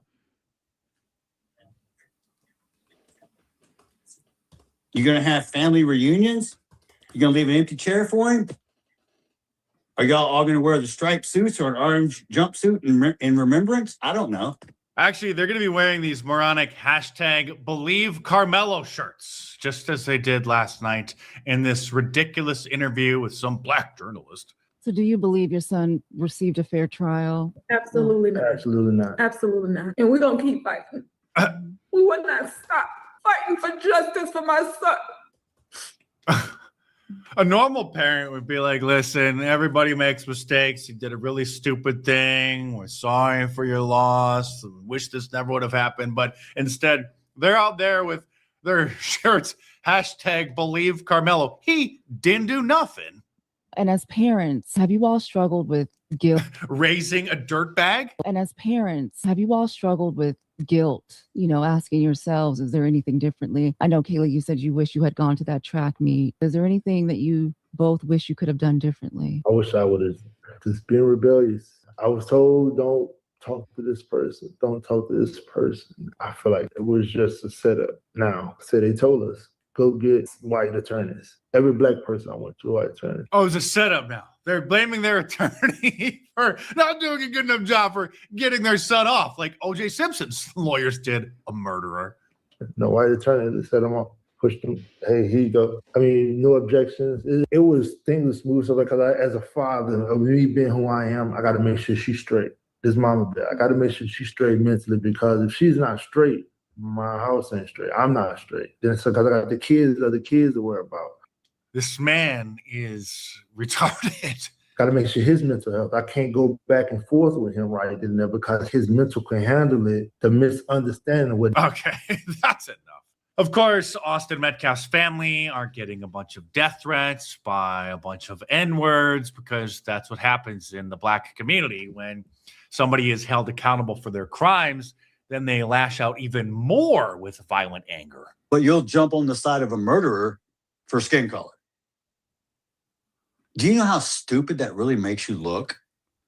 I'm going to support somebody blindly, even though they did wrong. You're going to support someone who does something against the law. You're encouraging and saying it's okay because he's a certain color. Oh, you've got more melanin than me. Ooh, so you get more in privileges, more entitlement? Because 400 years ago, someone actually sold you to us and we took you over here and put you to work. And then we had a civil war to free your ass. And now you want to talk, oh, I've been so oppressed. You couldn't even vote 1960. Look how far you've come. Look at all the free shit we give you. You're not oppressed. You're entitled. You know what DEI stands for? Yeah. It means I don't have to be qualified. I just have to be a certain color or race or gender. Whose broad ass idea was that? I don't know about you, but when I grew up, there was no participation trophy. There wasn't a safe space. That's what I'm saying, Amanda. He's losing his goodwill with all this. But again, maybe the only reason why he didn't say anything before was because of the gag order. Created for me because my feelings were hurt. We had to take actual responsibility for our own actions. Wow, what a concept. Let me just add one thing. The African Americans who are living in the United States should actually be glad that their ancient ancestors were brought here as slaves, because they get to live in the greatest country in the world and have black privilege over the last decade or so. And if they weren't brought here, then they would have been born in Africa, most likely growing up in a grass hut with a dirt floor, not owning any shoes, and not having any running water. But here's the best part when he talked about black fatigue. The only thing better would have been if he would have dropped the N-word with a hard R, which is the most accurate term often to describe the certain behaviors of a group of people. It's sort of like the white trash of the black community. It's not meaning all of them are acting this way, or it doesn't apply to all of them. It's like saying white trash doesn't apply to all white people. It's very specific about a behavior. From day one, I said this was never about race. Please don't make it. Does anyone know who this guy is in the left? He's actually pretty popular, apparently. This is the first I've ever seen of him. About race, and don't politicize it. And what did you do? You chose both. The race card, black fatigue, it's real. I'm sorry. You have embarrassed your own culture and race. Here's the creator of the Boondocks cartoon, which was on Adult Swim, which basically was like a very biting satire of black culture, created by Aaron Magruder here on C-SPAN 2. The purpose of the cartoon was really to try to wake the black community up, to show them how ridiculous they are, how violent and what criminals they are, many of them, most of them. And here was his warning back on C-SPAN in like 2003. Time is running out. And a lot of black people say that, but for real. Part of why the civil rights movement has been so successful, and part of why those who have come after in terms of our leadership have been able to maintain a presence, is that black people have always had a certain amount of moral currency that we have been using. And let me be the first to tell you, that's used up. White America has been watching us act like fools for a long enough time where any sympathy they may have had to our plight is completely gone. Yes. That's what my meme captures. I forget. This might have been 5 or 6 years ago I made this. It's a scene. So this guy has 1.9 million subscribers on YouTube, by the way. His description: Mark Dice is an independent media analyst and best-selling author of The War on Conservatives, seen on Newsmax, OAN, Fox News, InfoWars, and more. Getting the idea, huh? Perhaps best known for his classic man on the street interviews from back in the early days of YouTube, but Mark has evolved into one of the most trusted media analysts in the world, I can hardly say that with a straight face, and takes people behind the scenes of what is trending and why. He aims to help people get a better understanding of how the interconnecting relationships between media, culture, and power function. Blah, blah, blah, blah, blah, blah. From Empire Strikes Back, Luke says, "I'm not a racist." And Yoda responds, "You will be. You will be." If you're familiar with that scene, it's when Luke doesn't know just how evil the evil Empire is, and he says he's not afraid. And then Yoda is like, "You will be. You will be." But I've had to update it for our modern era with our black fatigue now just off the charts. And now it says, "I'm not the kind of person who uses the N-word." And Yoda responds, "You will be." You will be. I'm Mark Dice. Thanks for watching. Subscribe to my channel if you're new here and check back on a regular basis. I think we might have watched most of it by now.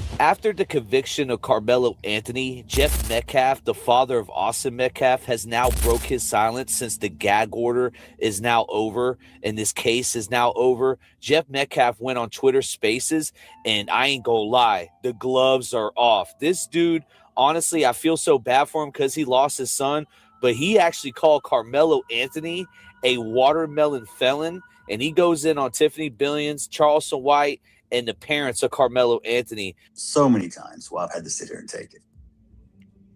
I'm going to tell you right now, Charleston White, you think you're funny? We'll see who's laughing. Drew Anthony, you're a pussy and a coward, and you raised one. Kayla, you drunk bitch. What'd you do to that boy to make him stab somebody? My God, what kind of mother are you? Hey, Kevin Hayes, you fucking liar. Day after it happened, how many lies did you sit and type up on your keyboard, you big keyboard warrior? You a big tough man. You still live in Baton Rouge? Remember you said you'd come? Sarah Fields here. She is in the crosshairs of Neek at night. So they were having some bickering back and forth too. She's another person covering the case, by the way. But it's no surprise she's here. Come to Frisco, buddy. You're supposed to find me. I told you we could sit down and talk. That's all you do. Talk, Mr. Squeaky Clean. You're the only one in your family without a damn record. I guess that's something to brag about in your culture.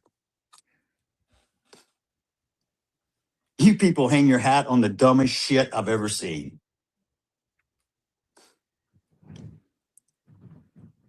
Let me make one up. Y'all can make, let me make something racist up so y'all can go viral. I got a new name for Mello, okay? Because he was such this little boy y'all were trying to portray. How about watermelon felon? How's that one strike you? He turned into controlled rage and chaos. He was a disruptor on defense. He led that team by example. Friday Night Lights, long story short, Friday Night Lights was about Midland, Odessa, Permian. I'm from Louisville. We played Permian every year in the playoffs, semifinals. They beat us every time. Yes, I'm still upset. So, because now they got movies and shows made about them, but it is what it is. Football was a way for Austin to take out some of his frustrations, and he'd work in the weight room, and he'd go do drills by himself and run heels. And he really perfected his craft. He was an unbelievable player. And I know I sound biased because I'm his father, but his numbers don't lie. So it sounds like we actually probably already got the controversial parts. Go look him up. One game he had 24 tackles. I know. It's unbelievable. He also had interception, fumble recovery. The kid was amazing. And I know there's only a 1% chance of you ever actually making it to the NFL, but deep in my heart, I really thought that kid had a chance. I know for sure many colleges were already interested in him, D1, for the linebackers. And we were already talking about NIL money and how we're going to, make sure you're set for life. I had no idea his life was going to be so short. I'll never understand why. But you're supposed to trust God, and I do. I don't understand his plan, but I have to lean into him for understanding. And to be honest, I will not understand until I sit beside Austin and ask God, why did you have to take him so soon? Because I can't come up with the answer. No parent should ever have to bury their child. It's not a natural procession. And it's probably the worst pain you'll ever feel. I mean, even if you lost your parent, your spouse, because when I went to my grief group, that's pretty much everyone lost their spouse or something. And I'm the only one who lost a child. And it's very, very different. And I'm not minimizing a loss of other people. I'm saying it's a different type of loss. His tone is so different throughout this. Some of this sounds reasonable, and then other times he sounds like he's like off his mind.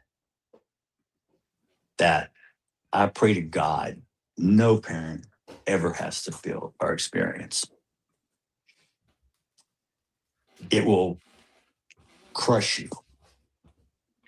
It will break you.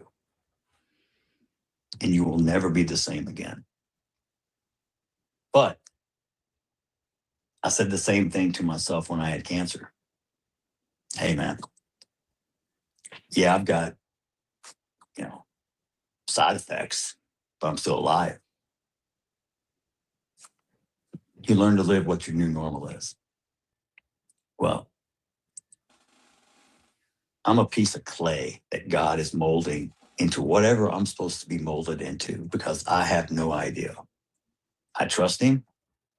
I'll follow it. And we'll see where it takes me. But at the end of the day, man, the man upstairs, he already knows where I'm going. I wish he'd give me a little bit more signs sometimes of where I am going because sometimes I feel lost. But that's when I lean into him even more because he will guide my path. Without God, I wouldn't be sitting here today. Without God, I wouldn't have been able to forgive. A lot of people ask me this question: how could you forgive so fast? I said, because that's what God has taught me. I lost my son. So did God. So me and him are standing toe to toe. Do you know how I feel? I know how you feel.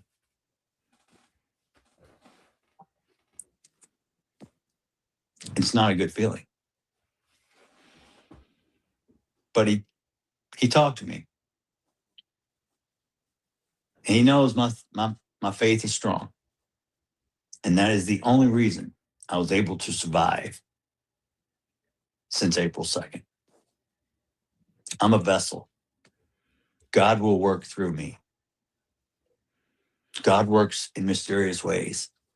God puts people in your life for a reason, for a season, for a day, for a month, for a year, maybe forever. Be thankful. Be humble. Appreciate the small things. Those are the things that really matter.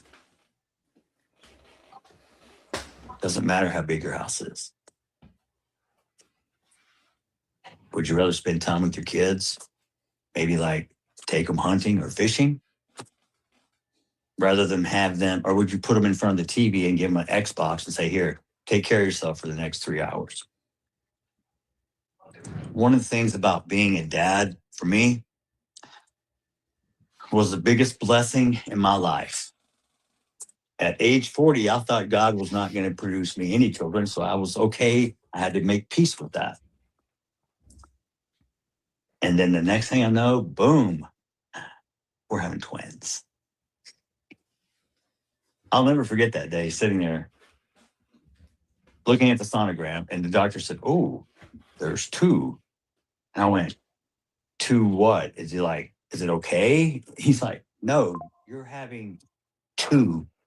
You're having twins. And I was like, wow, okay. And the world stopped, and then it started spinning, and I'm sitting in the chair, and all I can think of is 2 cars, 2 colleges, 2 everything. And I don't know how I'm supposed to budget for this because it's not like I can return one. So people ask, how'd you do it? I said, I don't know. They didn't come with instructions. You never know how strong you are until you have to be. I would not believe that I am this strong if you're going to tell me that I could survive the death of my son. No.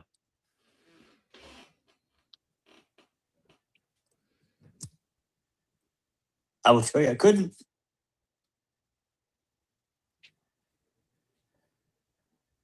By the grace of God and his help, I'm going to get through it.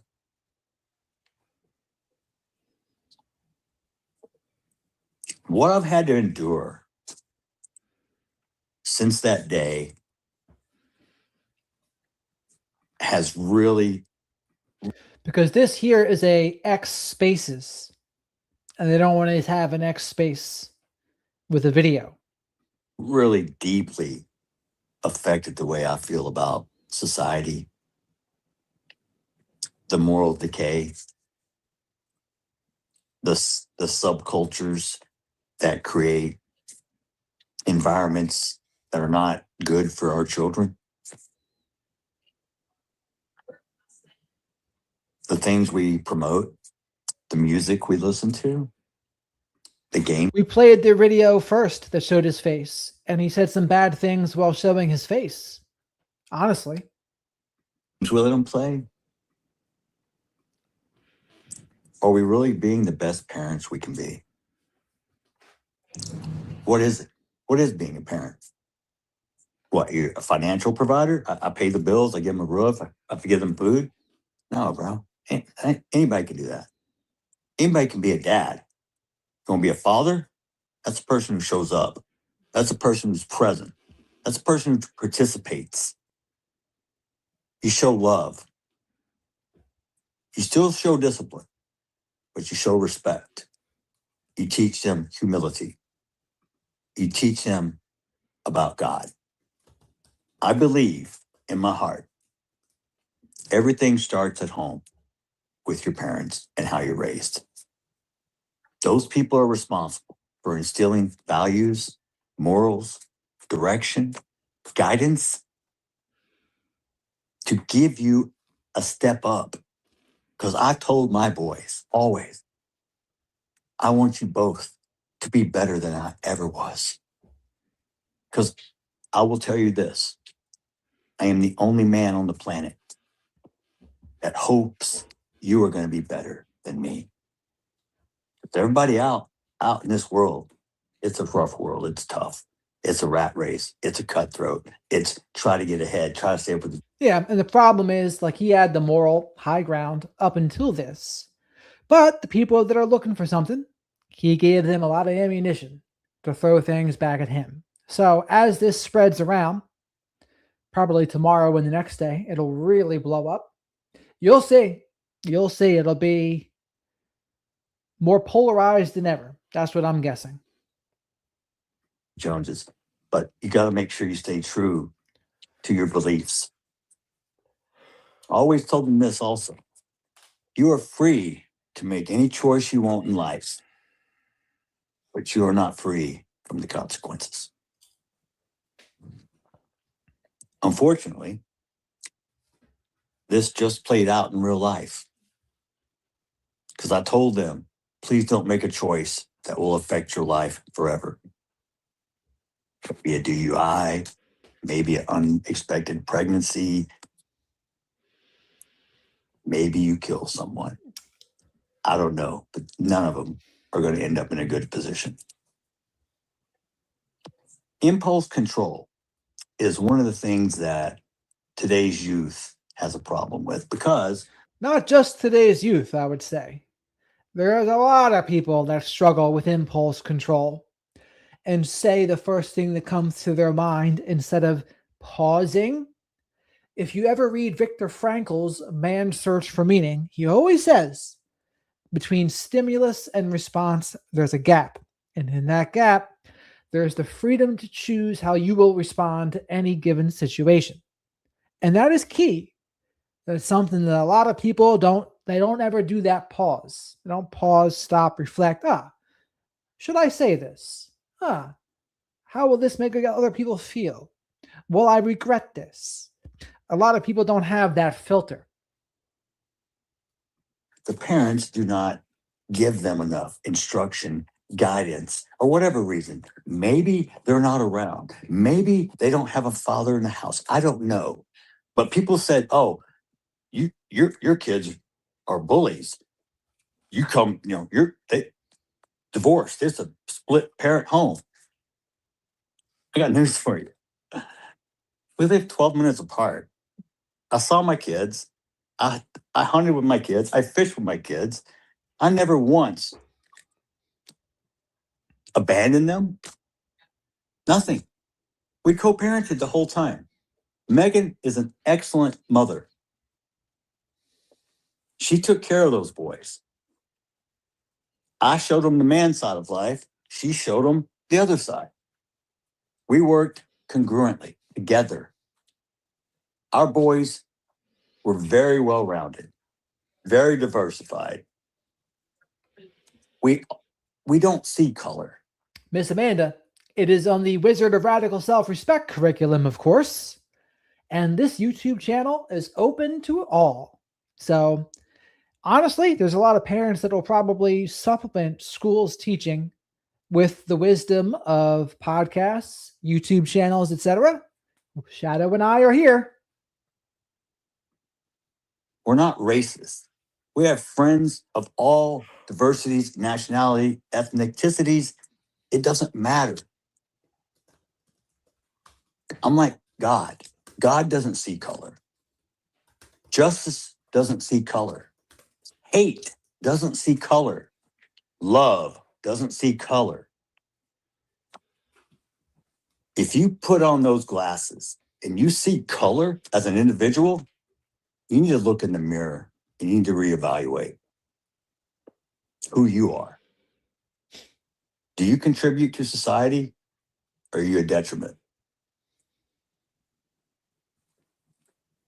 I'm surprised, honestly, by human race and mankind of the despicable, vile display of the most uncompassionate, unempathetic, uncaring, soulless individuals who choose to monetize the death of a dead child or speak very derogatory of him or make memes and talk all over the internet about my son while I'm under a gag order and can't There were some pretty bad memes out there that I have seen. This is true. respond. It's like being tied to a chair and someone is slapping your face back and forth and you can do nothing about it but take it. Well, that day is ended. The muzzle's off. And all you people, I'm telling you up front right now, just a warning. Karma's a bitch. Vengeance is mine, saith the Lord. I don't have to come after you. It's going to take care of itself. People are going to see you for who you really are now.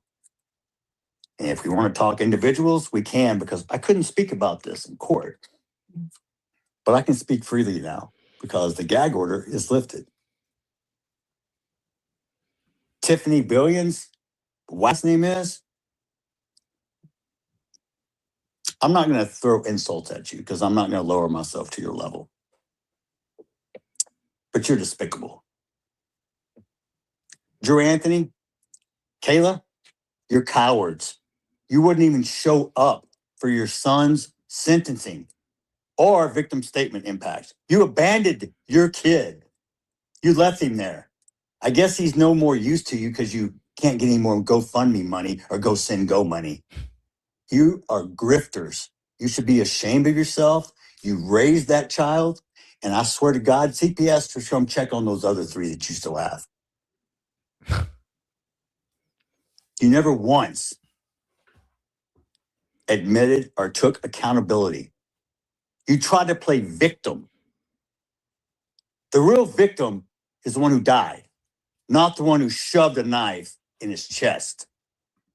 Well, the thing is, I think when we played the videos from before, what they did was they pulled, I think, the most spicy parts. And I don't know if he's also filming himself at the same time as this of this X space. I don't know. I come to pray with you and show the world we can close the gap of this unbelievable racial divide. And what'd you do? You widen the gap even further. You hire a convicted, baby-shaking felon who's only in it for the money, who gives you bad advice, kicks me out of a press conference. Oh, funny, I was somewhere I wasn't supposed to be, but I left when asked. I didn't stab anyone. And then you proceeded to gaslight me with your convicted felon, quote, advocate, minister? Minister of what? Minister irrelevant? Minister of bullshit? How about minister fuck you? Y'all think I'm a saint? I'm no saint. I'm as human as you. I have emotions. Just because I'm a Christian doesn't mean I don't sin, because I don't walk on water and I don't turn into wine. And anybody else can, step up. Don't become kicking rocks in my backyard. Look in your own. The display of adults on the internet. If your children saw how you acted, would you be proud? Or is that what you teach them? Do you teach them that racism is okay? Do you teach them? Do you program your kids to hate, to kill? From day one, I said this was never about race. Please don't make it about race and don't politicize it. And what did you do? You chose both. The race card, black fatigue, it's real. I'm sorry. You have embarrassed your own culture and race. Don't get me wrong, we got white people that embarrass the shit out of me too. But you guys, you got a patent on that shit. And the only people that's going to change it? So the judge is the one that put the gag order on Jeff Metcalf. How no-nonsense judge in Karmelo Anthony's racially charged murder case made sure trial was ironclad. A no-nonsense Texas judge ran Karmelo Anthony's murder trial like a well-oiled machine to ensure it was efficient, fair, and wouldn't get overturned, experts said. all while racial tensions have roiled outside the halls of justice. Veteran Judge John Roach Jr. oversaw the Collin County trial that ended Tuesday with the 19-year-old black teen convicted of murdering white high school jock Austin Metcalf and sentenced by a jury to 35 years behind bars. After which, Anthony's grandmother and a crowd of mostly black supporters blasted the outcome as racist.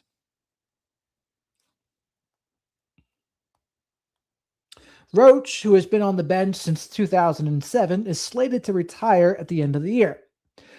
Pushed the closely watched 5-day trial along at breakneck speed, even having the jury sit for testimony on a Saturday and having the panel deliberate on both Anthony's guilt and sentencing in one day, keeping them until around 7:30 p.m. Tuesday.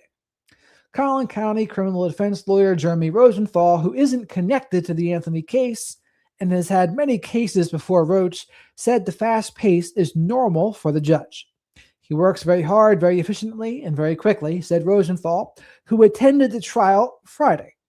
The speed at which this went is not a surprise to anybody who knows him. This trial was a very well-oiled machine.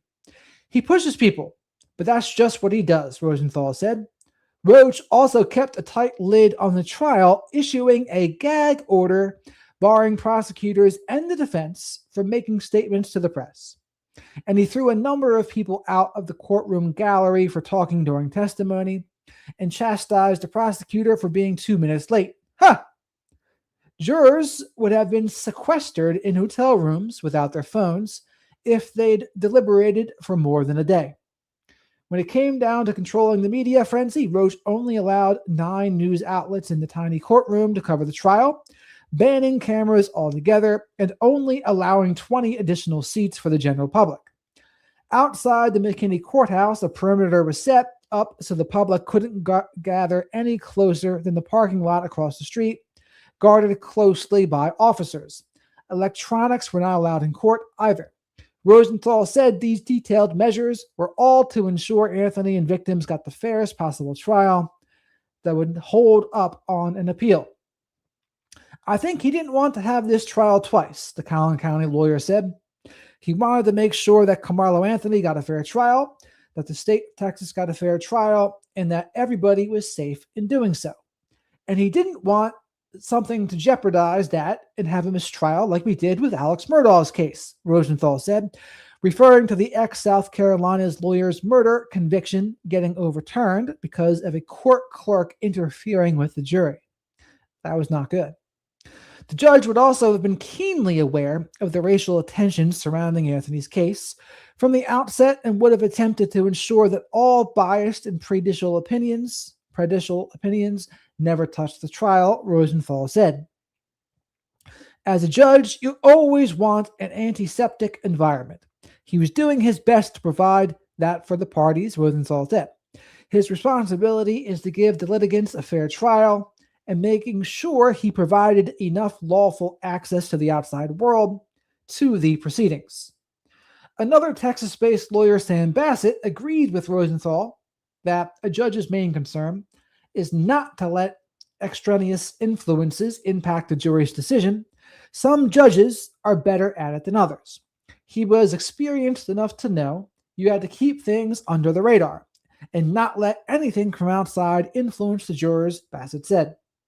Roach had to walk a fine line between balancing Anthony's right to a fair trial with the public's right to access the high-profile case. There are these First Amendment concerns, Bassett said.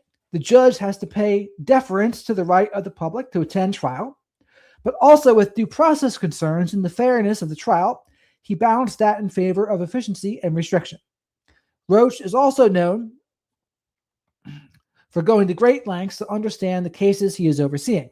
He ate lunch at the jail to make sure the food was decent, wore an ankle monitor to see if it hurt, and drove a car with an ignition interlock attached. He frequently brings a service dog, a brown Boykin Spaniel named Justice, to court to monitor his blood pressure, according to the Dallas Morning News. The jurist also handled the high-profile case against Brandon McCall, who was sentenced to death in 2020 after a jury convicted him of killing police officer David Sherrard, the outlet reported.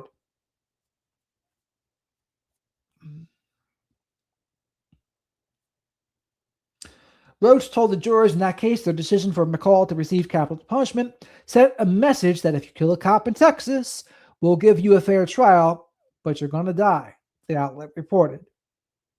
Anthony was convicted of fatally stabbing Metcalf, 17, after getting into a dispute at Kuykendall Stadium in Frisco during a track field meet in April 2020. And on April 2nd, 2025.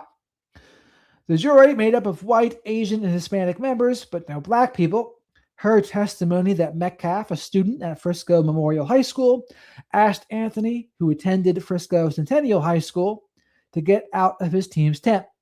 Anthony refused to move despite being asked some 15 times by Metcalf and other Memorial teammates, according to testimony. Metcalf shoved Anthony, who took a semi-serrated folding knife out of his backpack and plunged it once into Metcalf's chest, witness testified.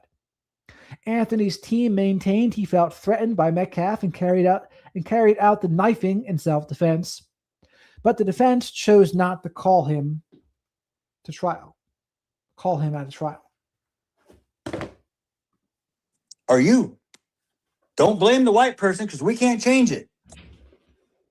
But you're going to blame the white person for every fucking thing else. We're the bad ones. We're the one that held you down. Guess what? You can do everything in America that I can do.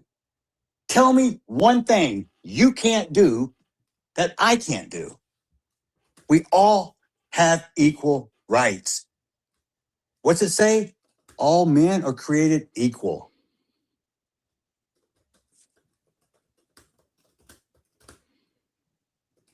The First Amendment protects free speech. I'm for it. Free speech doesn't guarantee you safety. Perfect example, Charlie Kirk, a man who I admired, looked up to. You know why? Because he could fight with words and logic. He didn't need fists, guns, or knives. No. He sat down and talked with you. How do you solve any situation when there's a problem? Communication. Charlie was an expert. That's one person I admit I would not want to debate. He was a walking chat GPT. But he held strong on his faith. He never wavered. His convictions were solid. He was a good man. Taken too soon also. Some people called him racist. Some people call me racist. Does it make me racist? No. My grandfather once told me, what other people think of you, son, is none of your business. I didn't quite understand it then, but I understand it now. The only person that judges me is God. And God sees all.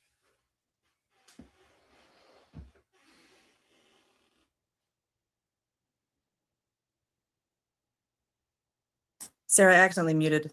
If you unmute him or tell him to unmute. I'm sorry about that. Clicked the wrong button. Continue. We're good? Where we leave off? Just 1 second.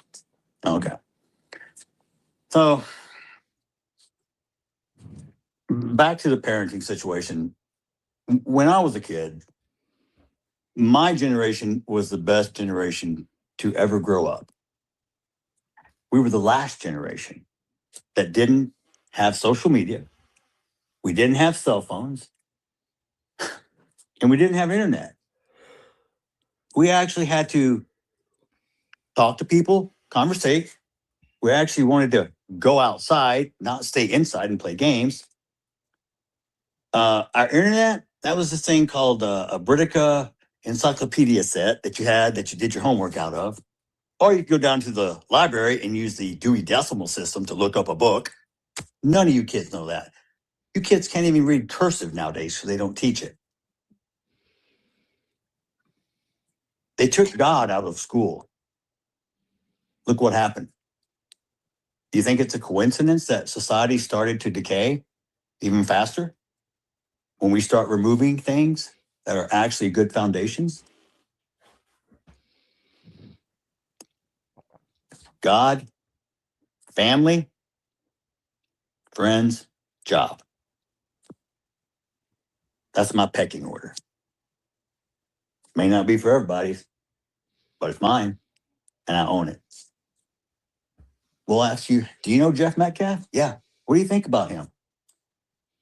He's an asshole. Or he's the greatest guy. He'll give you the shirt off his back. So they both can be right. Because I give what you get. Or what you give, or to me, I'll give you back. So am I racist? Yeah. I'm racist against assholes. I don't like them. I could care less about the color of your skin. We all bleed the same color. That was Jeff's TED Talk. The mental capacity of others sometimes astonishes me. At someone at a certain age, let's just say 40, 50, I would assume, and this is my fault for making assumptions, that you would have common sense, that you be intelligent. You could make a difference between right and wrong. Nah. Ain't got nothing to do with age, ain't got nothing to do with color. It's up to you, who you want to be. You chart your course. Guess what? It's not going to go the way you think. Promise.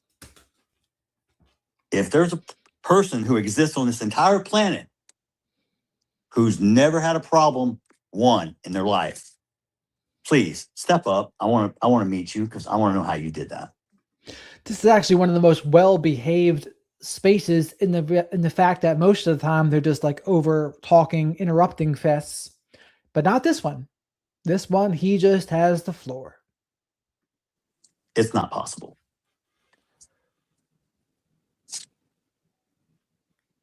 Life is not easy. God doesn't say that. God says there's going to be trials and tribulations. God says there's going to be people out there who will deceive you. People out there, I mean, if we want to go back Old Testament, eye for an eye, Sodom and Gomorrah, turn to stone, man lays with a man, you die. I mean, this is all your personal choices. It's none of my business. I stay in my lane. Just don't come in my lane with your bullshit. I respect everyone until they disrespect me.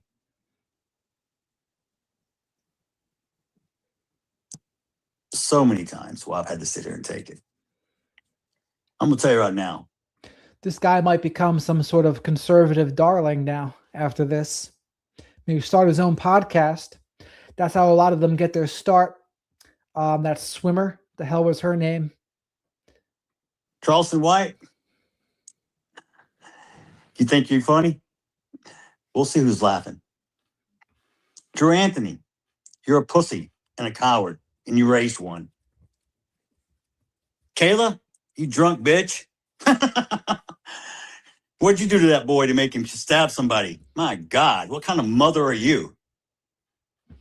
Hey, Kevin Hayes, you fucking liar. Day after it happened. How many lies did you sit and type up on your keyboard, you big keyboard warrior? You a big tough man. You still live in Baton Rouge? Remember you said you'd come to Frisco, buddy? You're supposed to find me. I told you we could sit down and talk. That's all you do. Talk, Mr. Squeaky Clean. You're the only one in your family without a damn record. I guess that's something to brag about in your culture. You people hang your hat on the dumbest shit I've ever seen. And honestly, he might have had a couple pops, like Sweet Caroline said, and the filter is gone. And like we always say, right? When you have a couple drinks, you see sometimes what's underneath. And again, Some people will probably love that he's saying this. And then others would say, nope, see, he's just a racist piece of crap. Let me make one up. Y'all can make let me make something racist up so y'all can go viral. I got a new name for Mello, okay? Because he was such this little boy y'all were trying to portray. How about watermelon felon? How's that one strike you?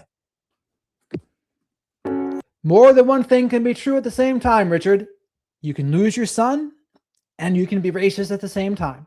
If you can't understand that, let's say it. This is an intelligence test. Do you understand that more than one thing can be true at the same time? Because if you don't understand that, then you're going to be confused by this.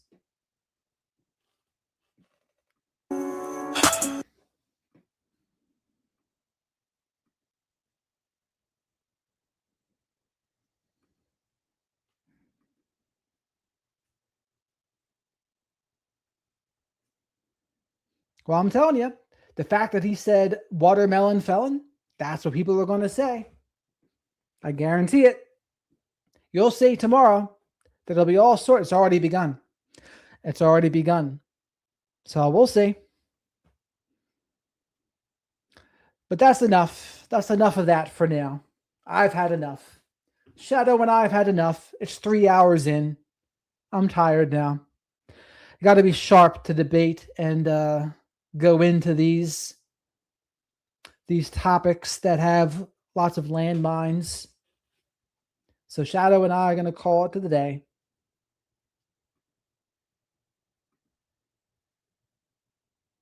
I do understand that, Richard, and you did not watch the beginning of this stream, because if you did, you would know we said that 3 hours ago.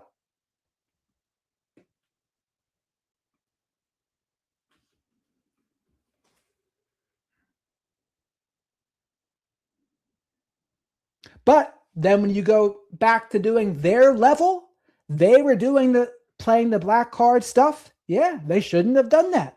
But then when he does all that on that space, he goes to their level.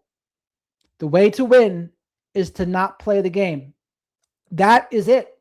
He was having all the moral ground because he did not talk. And again, instead, though, he's given his enemies a lot of ammunition.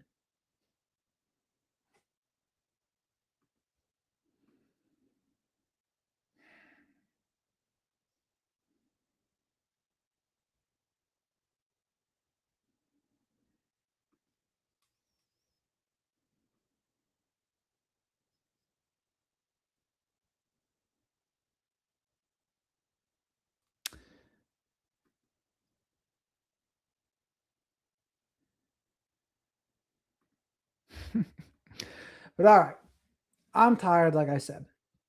As I'll repeat in the beginning, I agree completely with what the lead attorney was saying.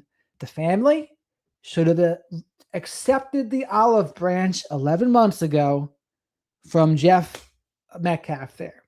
Instead, they didn't. Instead, they kicked him out of the event, and that set the tone for the entire thing. If they wouldn't have done that, they probably would have gotten a better outcome for Karmelo. Bottom line. But all right.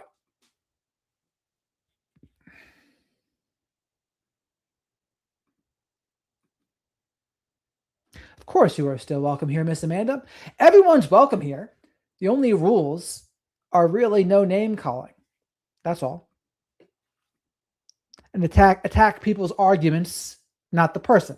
That's the only rule.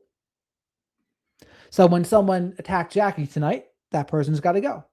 That's how it rolls. That's how Shadow and I play the game, right, Sweet Caroline?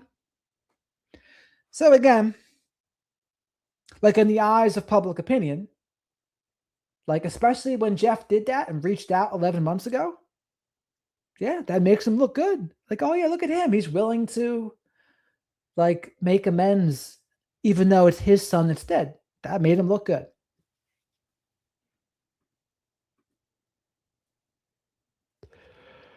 All right, folks.